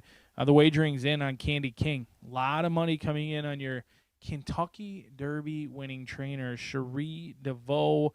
What a week it's been for her, and she looks to continue with the success here at Horseshoe Indianapolis. This 3-year-old has to take on older. Still eligible for 9 winners of 3. I mean, there's 4-time winners in here. They ultimately wanted to be on the turf course. That shouldn't be overlooked. They did have success in an off-turf event in which they broke sharp, kept digging and battling throughout for the maiden breaking score. But the water's deeper here. This is significantly deeper. You've got a layoff in play. A horse who ultimately wanted to be on the turf really continued to blossom under the DeVoe team's care this winter at Turfway. I think Candy King is going to be just fine as a racehorse. It's just probably maybe not the best spot, especially being on the dirt. But I could be wrong. I've been wrong plenty of times before, likely wrong 75% of the time. But if you ask my wife, wrong even more than that. So it's very possible Candy King can prove me wrong, as Cherie DeVoe, she proved all the naysayers wrong just last Saturday as well. So Candy King eligible to continue to improve and could be the speed of the speed in here at 4-5. But let's not forget about Dr. Ruben M. Talk about speed of the speed. Could be the longest shot in the field on the lead for Doug O'Neill. Moncada going to be calling the shots in here. This 4-year-old chestnut by champion Vino Rosso comes in from Colonial, has shown speed, but the last 2 starts, he's been in all-out battles. Now at Mahoning, he was able to battle it out and just open up and crush, just being significantly better than that field. But then at Colonial, the waters were deeper, dueled, went a crazy 109 for 6 furlongs, and then backed out of it as expected.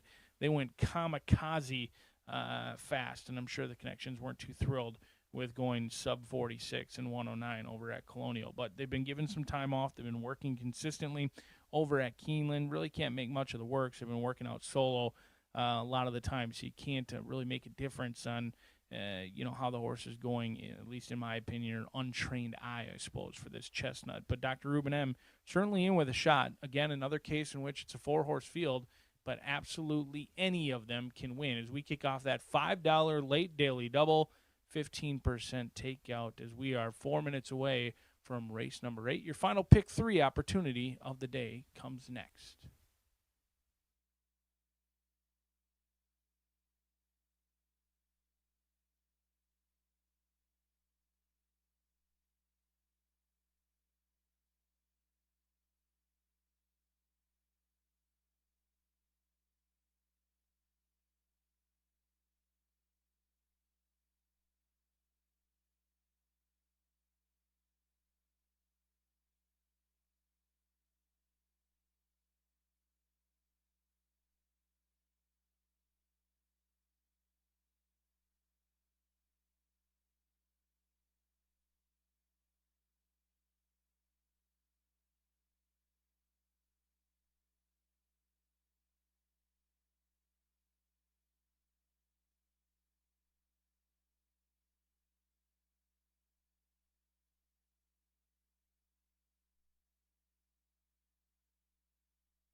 The horses stepping onto the track for the 8th race.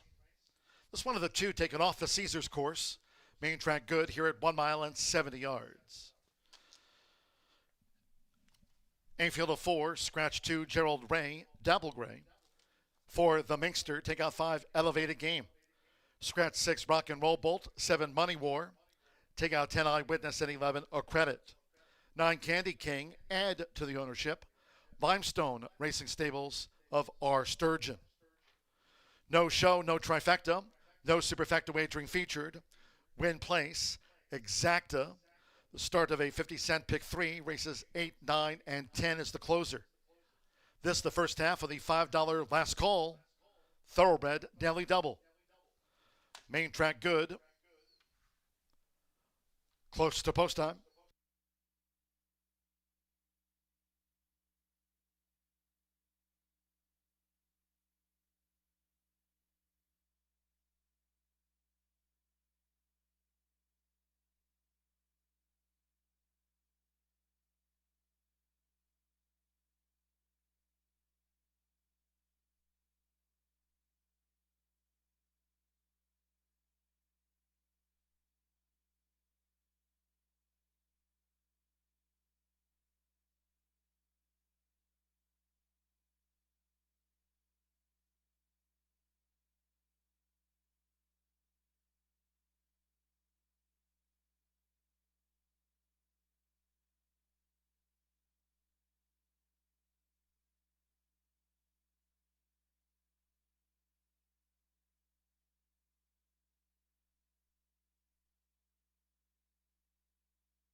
The horses are approaching the starting gate, going down to the 1 mile, 70-yard start.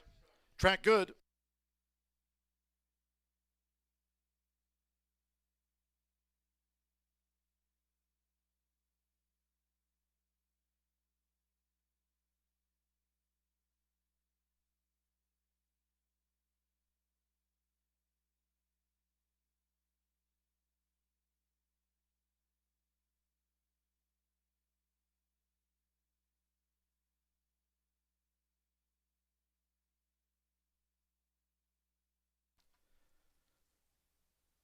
The horses have reached the starting gate. It is now post time. They're going in. Dr. Ruben M. Irving Moncada for Doug O'Neill. First of the 4 to load, Dr. Ruben M. Now Friar Newton, Evan Roman for Polo Lobo. 2 back. Overstatement, Alberto Burgos on Kenneth Miller's last out winner here at 1 mile and 70 yards. 4 to 5 on Candy King.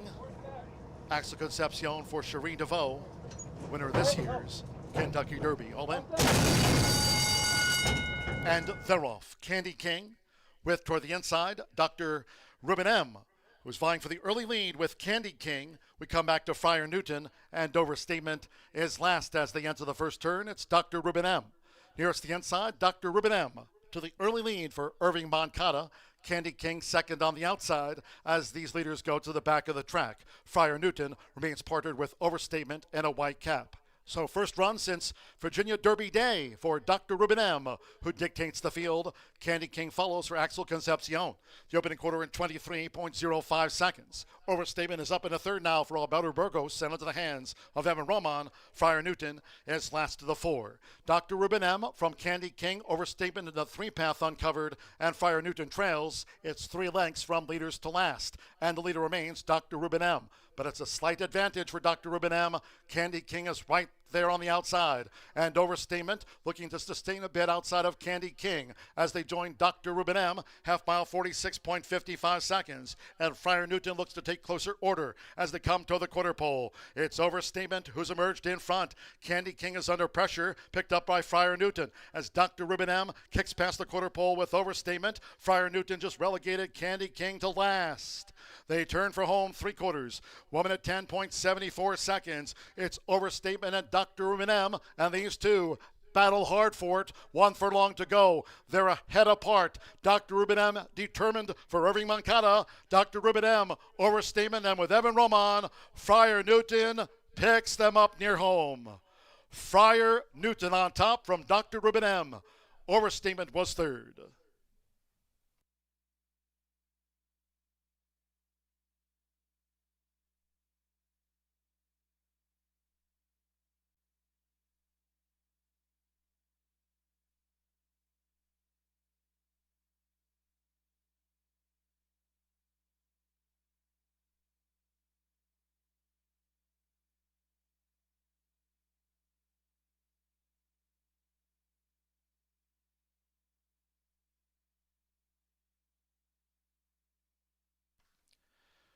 $141.80, 31893 Friar Newton, 7-2 first. The 1 Dr. Ruben M, 4-1 second. 8 Overstatement was third, and the 9 Candy King fourth. 4 ran 3189. Evan Roman for Polo Lobo.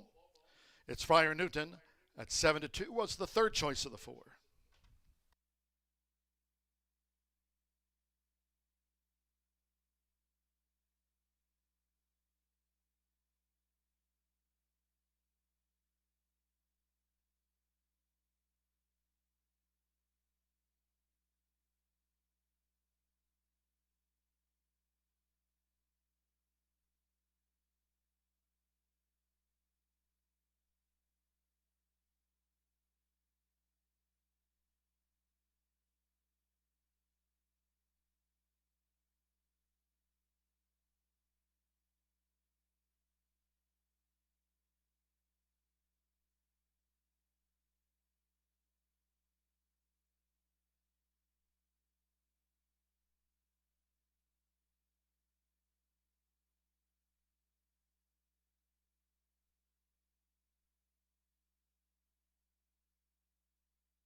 Race 8 official.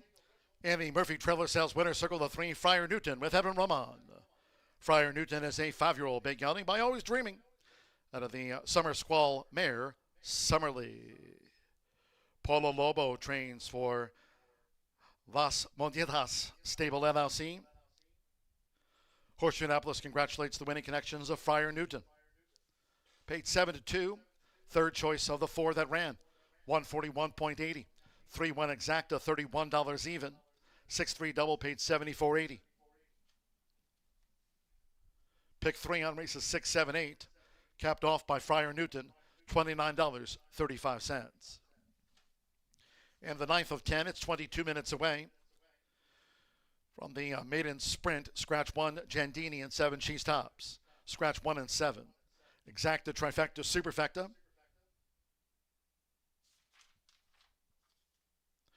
Start of our final double of the day. 10th race. That's the quarter horse allowance dash over the 350. There, scratch 3, TW Streakin' Cowboy. 12, JLA Hide the Shine, and 13, Sweet and Hot. 11, After School draws in. And 2 AP Miss Luna's Tide, Alberto Soran rides 2 AP Miss Luna's Tide. Here the start to the final double. 9th race, scratch 1 and 7. Post time 6:20.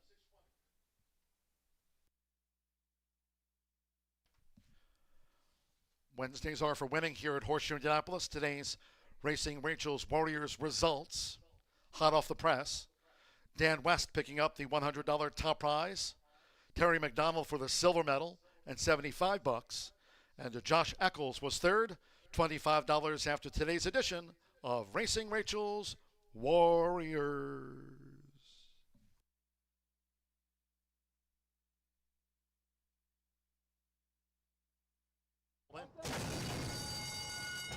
And they're off. Candy King with, toward the inside, Dr. Ruben M., who's vying for the early lead with Candy King. We come back to Friar Newton, and Overstatement is last as they enter the first turn. It's Dr. Ruben M. Nearest the inside, Dr. Ruben M. To the early lead for Irving Moncada. Candy King second on the outside as these leaders go to the back of the track. Friar Newton remains partnered with Overstatement and a white cap.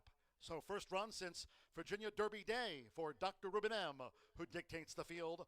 Candy King follows for Axel Concepcion. The opening quarter in 23.05 seconds. Overstatement is up in the third now for Alberto Burgos, sent into the hands of Evan Roman. Friar Newton is last to the 4. Dr. Ruben M. from Candy King. Overstatement in the 3-path uncovered, and Friar Newton trails. It's 3 lengths from leaders to last, and the leader remains Dr. Ruben M. But it's a slight advantage for Dr. Ruben M. Candy King is right there on the outside. And Overstatement looking to sustain a bit outside of Candy King as they join Dr. Ruben M. Half mile 46.55 seconds. And Friar Newton looks to take closer order as they come to the quarter pole. It's Overstatement who's emerged in front. Candy King is under pressure, picked up by Friar Newton as Dr. Ruben M. kicks past the quarter pole with Overstatement. Friar Newton just relegated Candy King to last.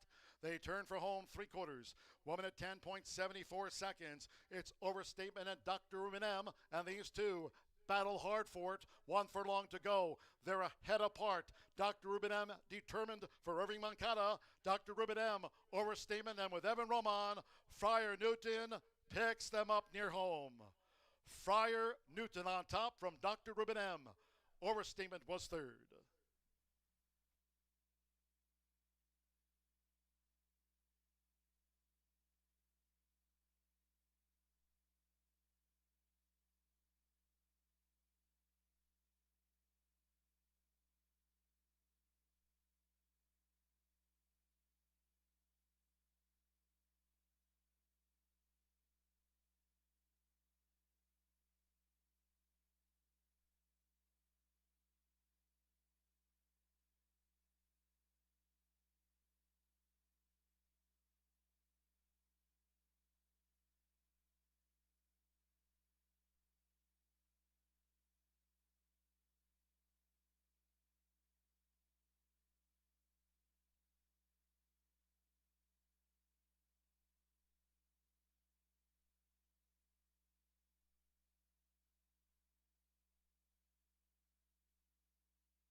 Welcome back to the paddock.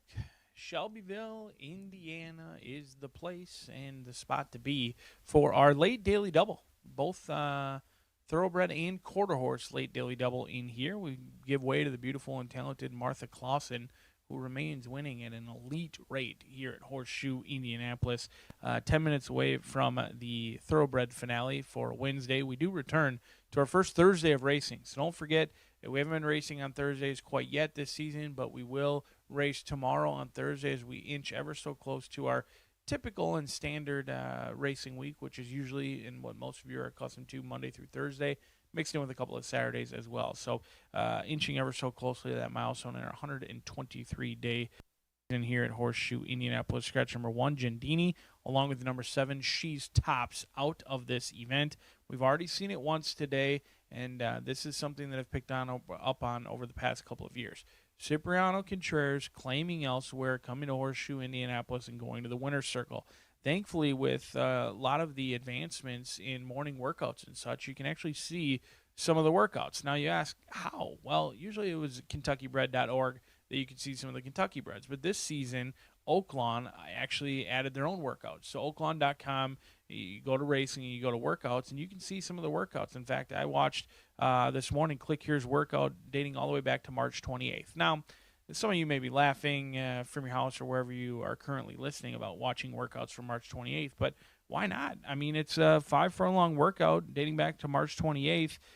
It was after the claim. It was after his last race, and I thought it was pretty darn good. Horse was all by himself, never really asked to run, went 101, was nibbled along after the wire to continue out and did just fine.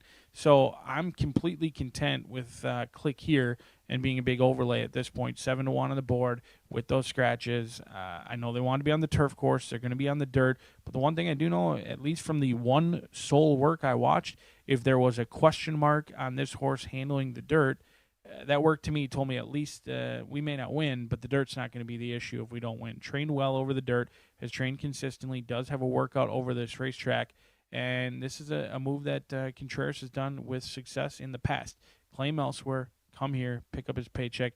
Rodney Prescott, a veteran rider, does not need the mounts by any means. If this horse wasn't in with a big chance, I don't think Rodney wouldn't be aboard. Him and his agent picking their spots nicely, winning at 23%.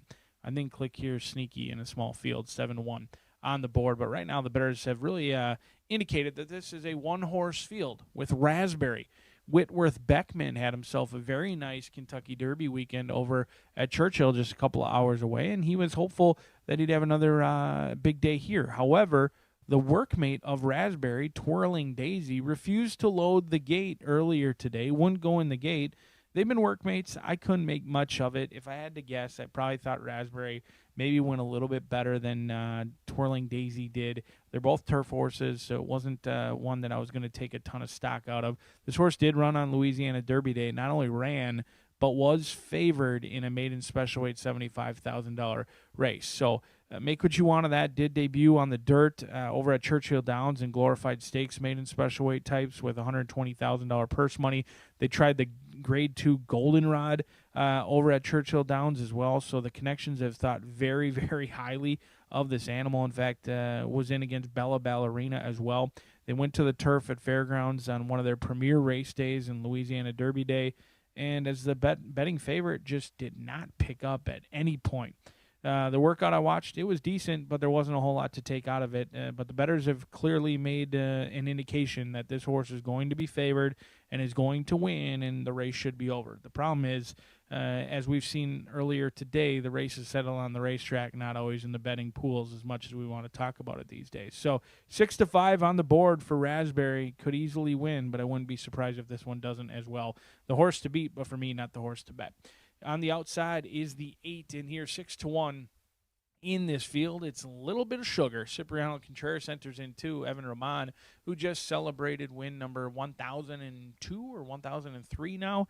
He's picked up a couple of winners since that milestone victory just last week. A 3-year-old filly who has to take on older is on debut in here, so there's not a whole lot to go off of, but it's an interesting spot. The mare was all synthetic and turf. In fact, the mare was somewhat of a win machine. Now, most of the time, sugar, she won at the lower level claiming rank. She did have 8 wins for over $215,000 in earnings. this is her first full. So ultimately, I think maybe on the turf or on the sod at some point, but they're not going to waste a race by any means. And they entered in 2 in here. They're debuting with Lasix, a couple of gate workouts in a row, 3 gate workouts. So this could be a learning experience for a little bit of Sugar, but I do think it's a race in which I'm just not fearful of anyone, really. I understand that Raspberry's been at some of the biggest dances in a Grade 2 and running on Louisiana Derby Day, but Cipriano sees fit to run. I don't think he's going to waste a race. The 3 gate workouts are probably a concern and entered on the dirt, but this is really a wide-open betting field as we've continued to see all day long. Favorites being overbet, vulnerable opportunities. We just had a 7-2 winner return $9.20 in only a quartet field.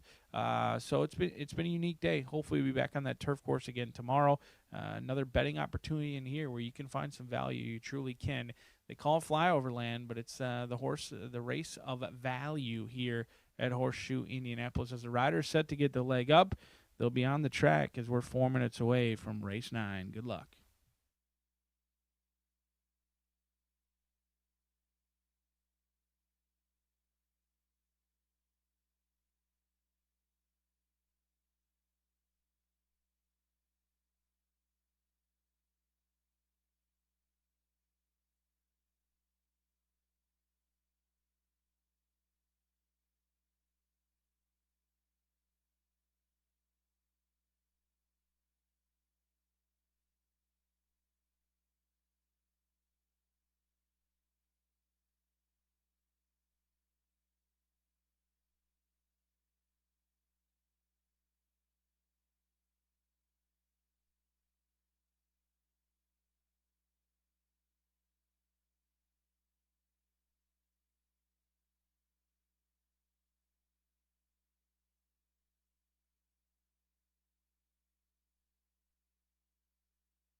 The horses call post right now for the 9th race. Maiden sprint here over the 6 furlongs, a field of 7. Scratch 1, Jandini, and 7, Cheese Tops. Scratch the 1 and 7. Exacta, trifecta, superfecta. Here we start our final double of the day. Main track good, 3 minutes.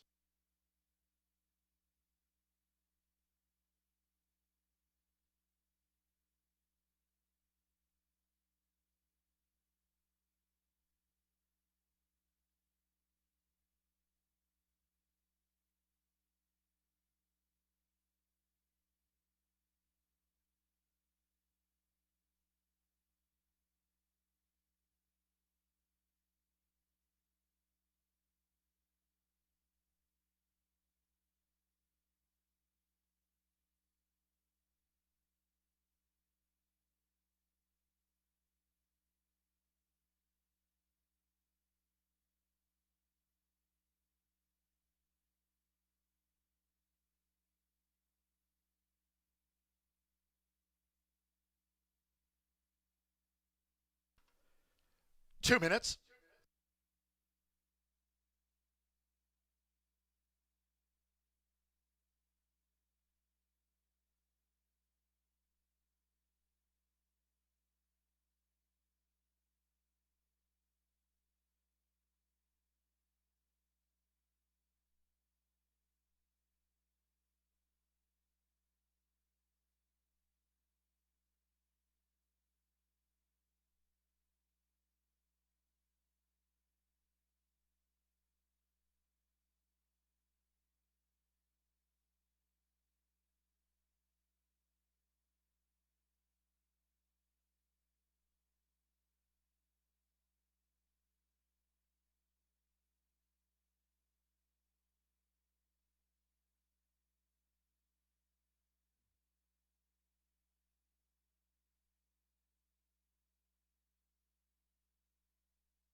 Less than 1 minute to post time for the Maiden Filly Sprint. Less than 1 minute.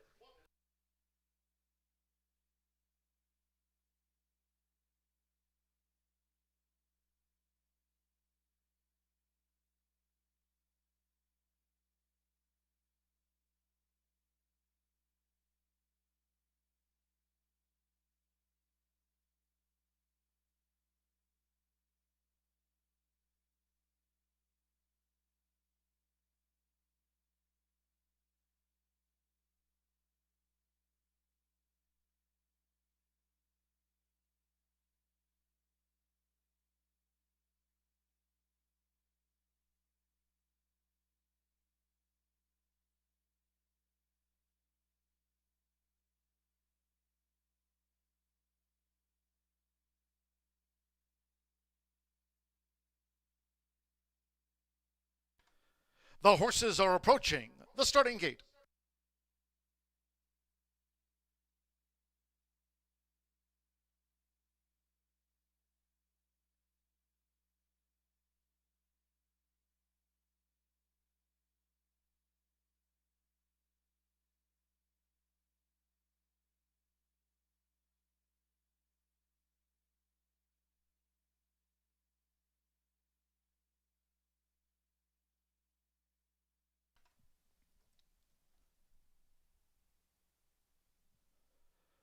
The horses have reached the starting gate. It is now post time.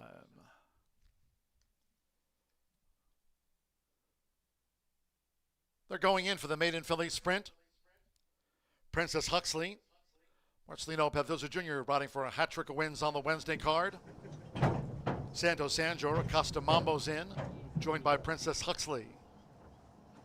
Raspberry, Jaime Torres has a win on the card. Keith Asmussen, Just One Kiss, making her first run since Ellis Park, 2024. Now Rodney Prescott with Click Here. So stand by, one more. Little bit of sugar. Evan Roman has a couple of wins on the card. They're in the gate. And the rough. Acosta Mambo toward the inside, Raspberry, and toward the rail, Princess Huxley. Just One Kiss right up there with these leaders. So for Jaime Torres, first run since the fairgrounds for Raspberry, who's taken charge. Just One Kiss now chases the pace. Princess Huxley in the yellow cap is running in third, joined by Click Here, who's in between horses. After breaking sharp, Acosta Mambo is second to last past the half-mile pole. Little Bit of Sugar trails the Maiden Filly Sextet. The opening quarter rattled off by Raspberry.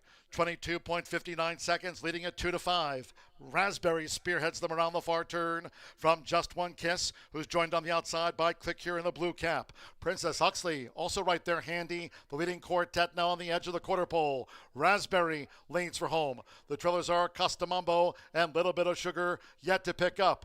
Raspberry into the stretch half mile, 45.97 seconds with Jaime Torres. Raspberry flies into the final furlong with a 4-length advantage. Click Here battles Princess Huxley for second. On the front side, Acosta Mambo is now fourth. It's Raspberry. The Doro Medaglia d'Oro.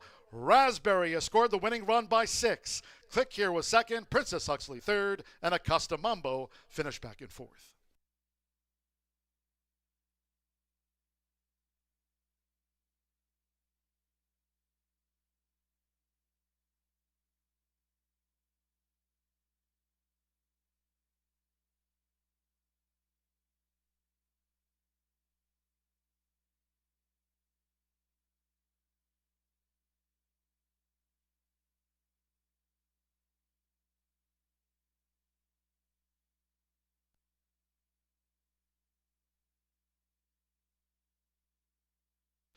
One 10.93 after the Maiden Filly's dash.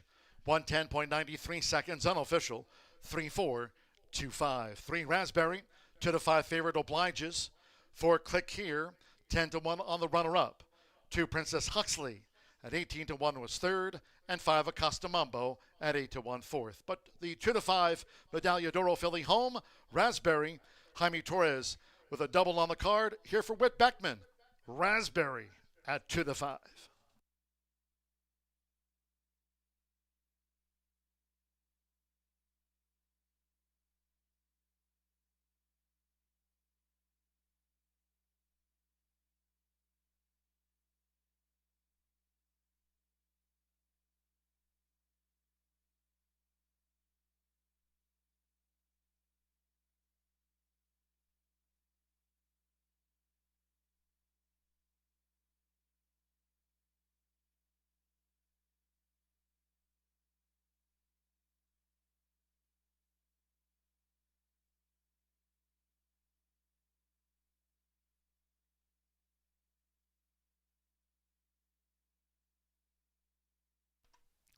Result official.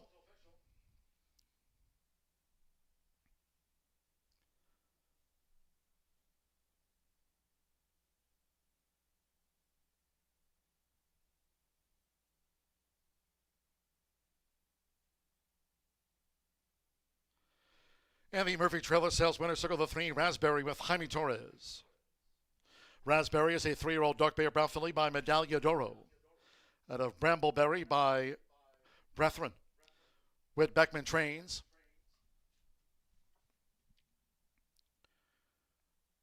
Owned by Springhouse Farm. Pink View LLC. Lollipop Racing LLC.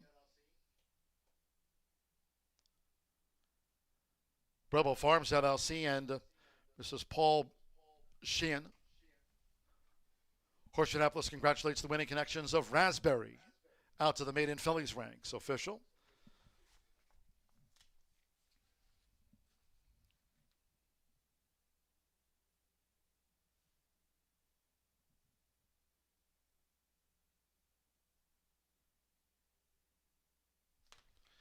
Three-four exacta.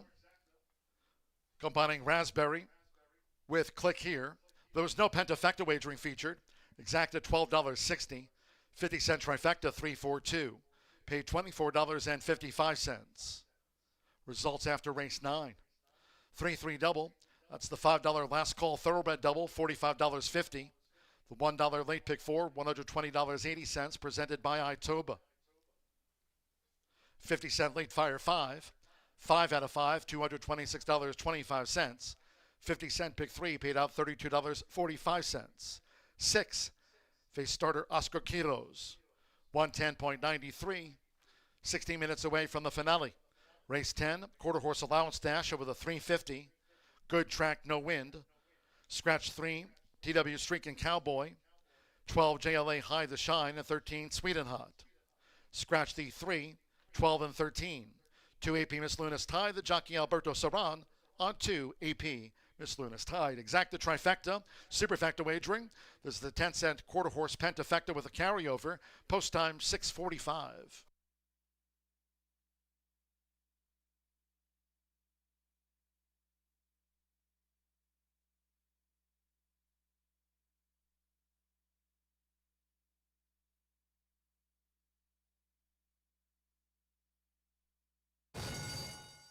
And the rough.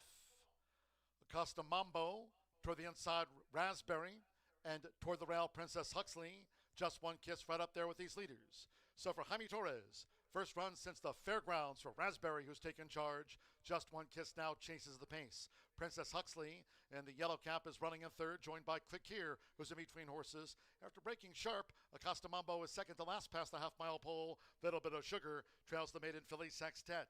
The opening quarter rattled off by Raspberry. 22.59 seconds, leading at 2-5. Raspberry spearheads them around the far turn from Just One Kiss, who's joined on the outside by Click Here in the blue cap. Princess Huxley also right there handy. The leading quartet now on the edge of the quarter pole. Raspberry leans for home. The trailers are Costamambo and Little Bit of Sugar yet to pick up. Raspberry into the stretch half mile. 45.97 seconds with Jaime Torres. Raspberry flies into the final furlong with a 4-length advantage. Click Here battles Princess Huxley for second. On the far outside of Costamambo is now fourth. It's Raspberry. The Doro Medaglia d'Oro. Raspberry has scored the winning run by 6. Click Here was second. Princess Huxley third. And Costamambo finished back in fourth. They're in the game.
ready to close out the Wednesday card at Horseshoe Indianapolis. And before we talk about our excellent field for the quarter horse finale, I'd like to send a shout out to Mr. JD, $28 winner yesterday, a son of Flying Cowboy 123, who took the allowance beautifully, firing from the far outside post and having no issues whatsoever with that sloppy racetrack. So congratulations to trainer Corinne Garcia and her rider Fernando Warren. That was pretty cool. All right, now we're going to go into a very, very special allowance race that our racing office has covered. And even with the scratches of 3, 12, and 13, we have a super quality field to present to you, beginning with, well, I'm not going to say his name first. I'm just going to say in thoroughbred and quarter horse racing, it is very unusual to have a horse who is a star at 2, replicates his form at 3, and continues winning stakes at races at age 4, 5, and 6. And we have such a specimen in number 5, Mr. Michael, one of the most accomplished, Indiana quarter horses that we've ever seen. And I've seen a lot across the country, and I still marvel every time Mr. Michael comes on the track. He's bred by Mark Michael, an Indiana bred, and he's the son of Kiss My Hawks, trained lovingly by Claudio Barazza. That was his first horse that really just started his career. And every trainer, as we saw last week in the Derby, that's what you want. You want a horse that is your standout and a horse that you'll love forever, no matter how many years they race. Mr. Michael keeps going every year after year after year. And he's got a record. He's the 2-time Indiana quarter horse of the year. His record, 17 wins from 31 starts. And he's notched stakes wins, like I say, year after year. He's reuniting with rider Edgar Diaz. He just pilots him beautifully. We'll see if they can then top that $736 earning mark that he's made.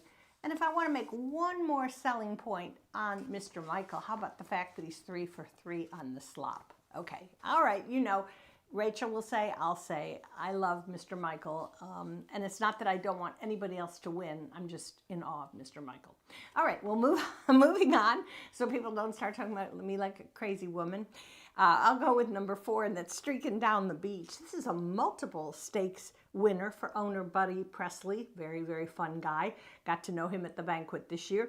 And trainer Tim Eggleston, sired by one of the top Indiana stallions. We don't talk about as much as we do about Escondido Beach, but Habit's Secret has produced some exceptional runners. And this horse has done so well. He's 6 years old. He's the second highest earner in the field, and I really expect another quality run from him under Edgar's younger brother, Eduardo. We'll see how that goes today. Streaking Down the Beach, very nice gelding. We'll continue with number 11, and that's a horse by the name of After School. He's going to break not from the 11 post, but from the 3 hole that's vacated by the scratch of TW's Streaking Cowboy. And he's a 7-year-old. He's another classy veteran, 7-year-old California bred. He was bred by Ed Allred, who's actually the owner of Los Alamitos Racetrack, but also a quality breeder. He's been named AQHA breeder many, many times. And this horse is good. We saw him last year at Horseshoe Indy. I liked him. He won a couple races here. And then he's already had 2 races under his belt in 2026.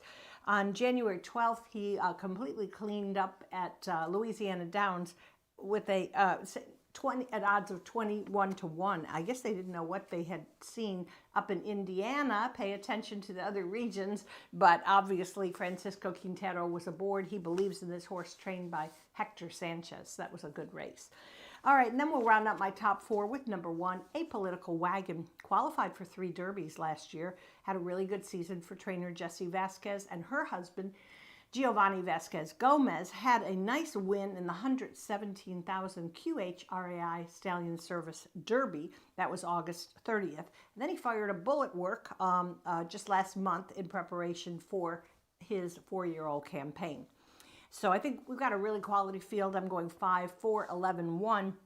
But on top of all this excellence, we have a carryover in our quarter horse pentafecta of $2,200.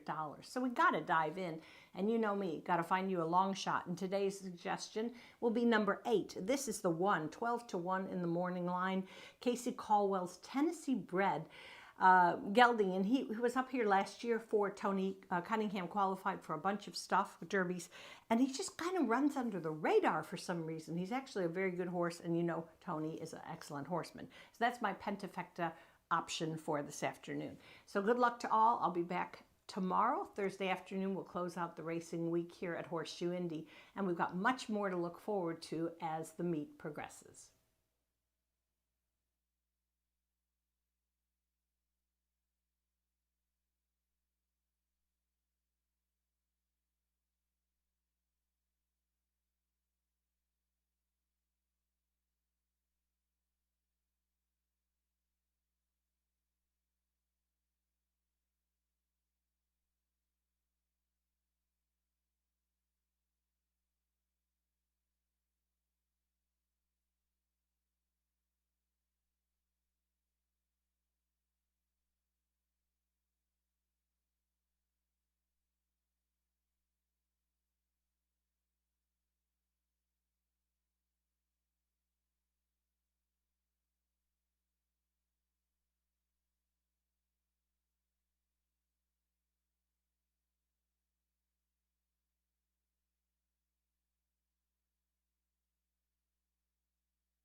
The horses co-post were down for the 10th race.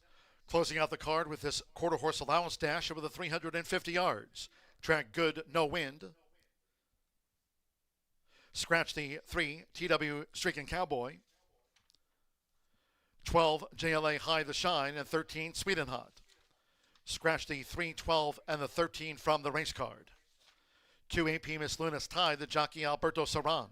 Rides 2 AP Miss Luna's Tide. 350 yards. Exacta Trifecta Superfecta. There's the carryover. And the 10-cent quarter horse Pentafecta for $2,200. Good track.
The horses have reached the starting gate.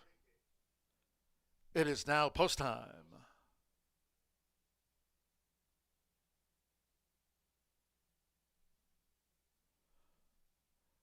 Giovanni Vasquez Gomez, Apolitical Wagon.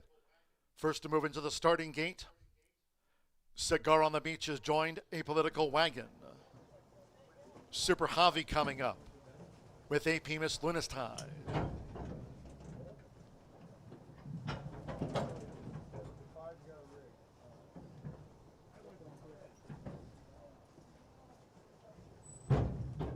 This is the one loaded.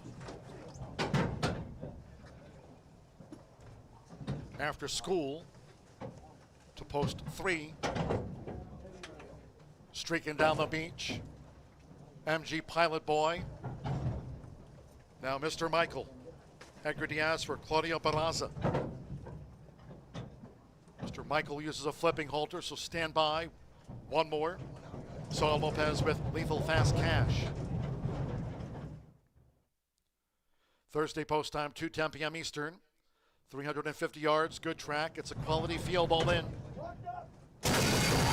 Off of the Wednesday finale, streaking down the beach, tears out of there. Mr. Michael with work to do past the 220. Toward the inside, here comes After School with Apolitical Wagon, holds the rail. AP Miss Luna's Tide. Late charge by This Is the One. They're near home. Streaking down the beach is out in front. It's streaking down the beach for Eduardo Luna Diaz over This Is the One. AP Miss Luna's Tide. Next across was Apolitical Wagon, and Mr. Michael followed them all home.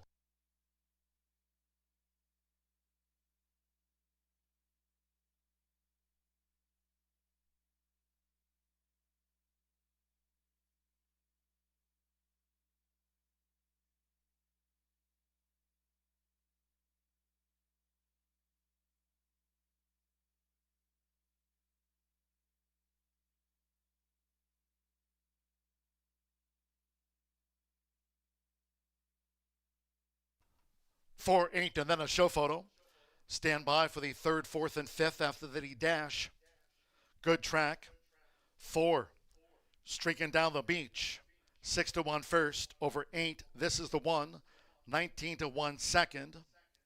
The gray was AP Miss Luna's Tide. Stand by photos for 3rd, 4th. Stand by for the 5th for a quarter horse Pentafecta that had a carryover going into it. Eduardo Luna Diaz for Tim Eggleston. Buddy Presley. Streaking down the beach at 6-1 today.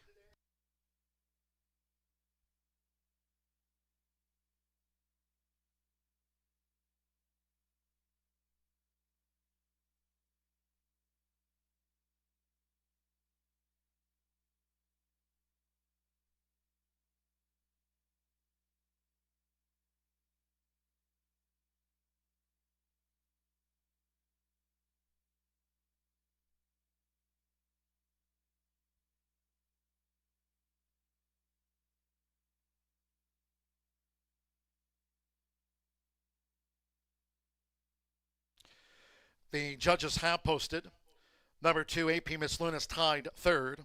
1, Apolitical Wagon, 4th. And number 5, Even Money, the final favorite. Making his first run of the year, Mr. Michael was 5th. 17.847 seconds, good track. 17.847, 4.821. Mr. Michael was 5th.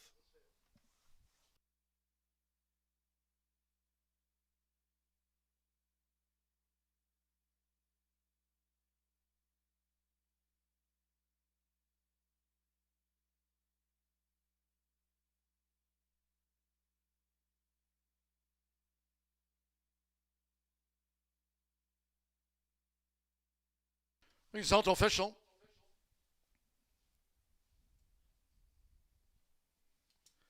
The 4-8 exacta paid $181.80.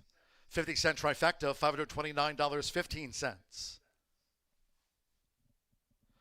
3-4 double, $19.40. The 10-cent superfecta, 4821, returned $654.73.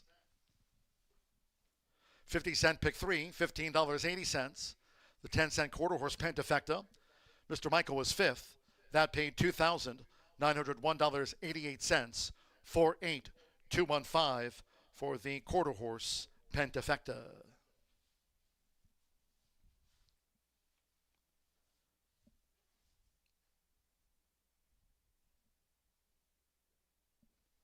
Returning to the Murphy Trailer Sales Winner's Circle. Winning groom leading in the 4, streaking down the beach with Eduardo Luna Diaz.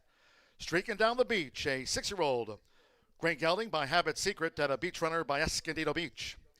Tim Eggleston trains the now 10-time winner for Buddy Presley. First up in 2026. Horseshoe Indianapolis congratulates the winning connections of Streaking Down the Beach. Clock 17.847 seconds.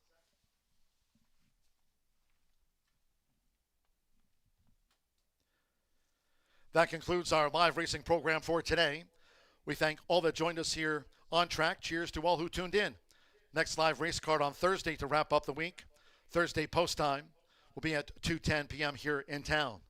Until then, for all of us here at Horseshoe Indianapolis, for the broadcast booth, it's been my pleasure today.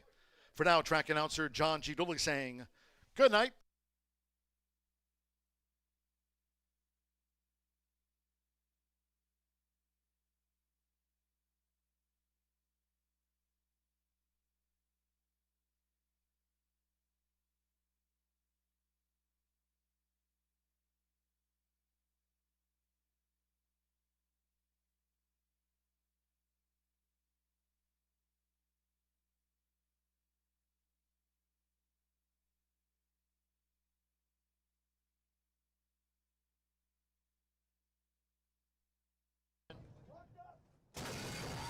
Off to the Wednesday finale, streaking down the beach, tears out of there. Mr. Michael with work to do past the 220. Toward the inside, here comes After School with a political wagon, holds the rail. AP Miss Luna's Tide.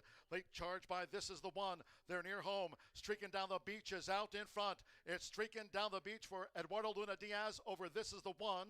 AP Miss Luna's Tide. Next. Off.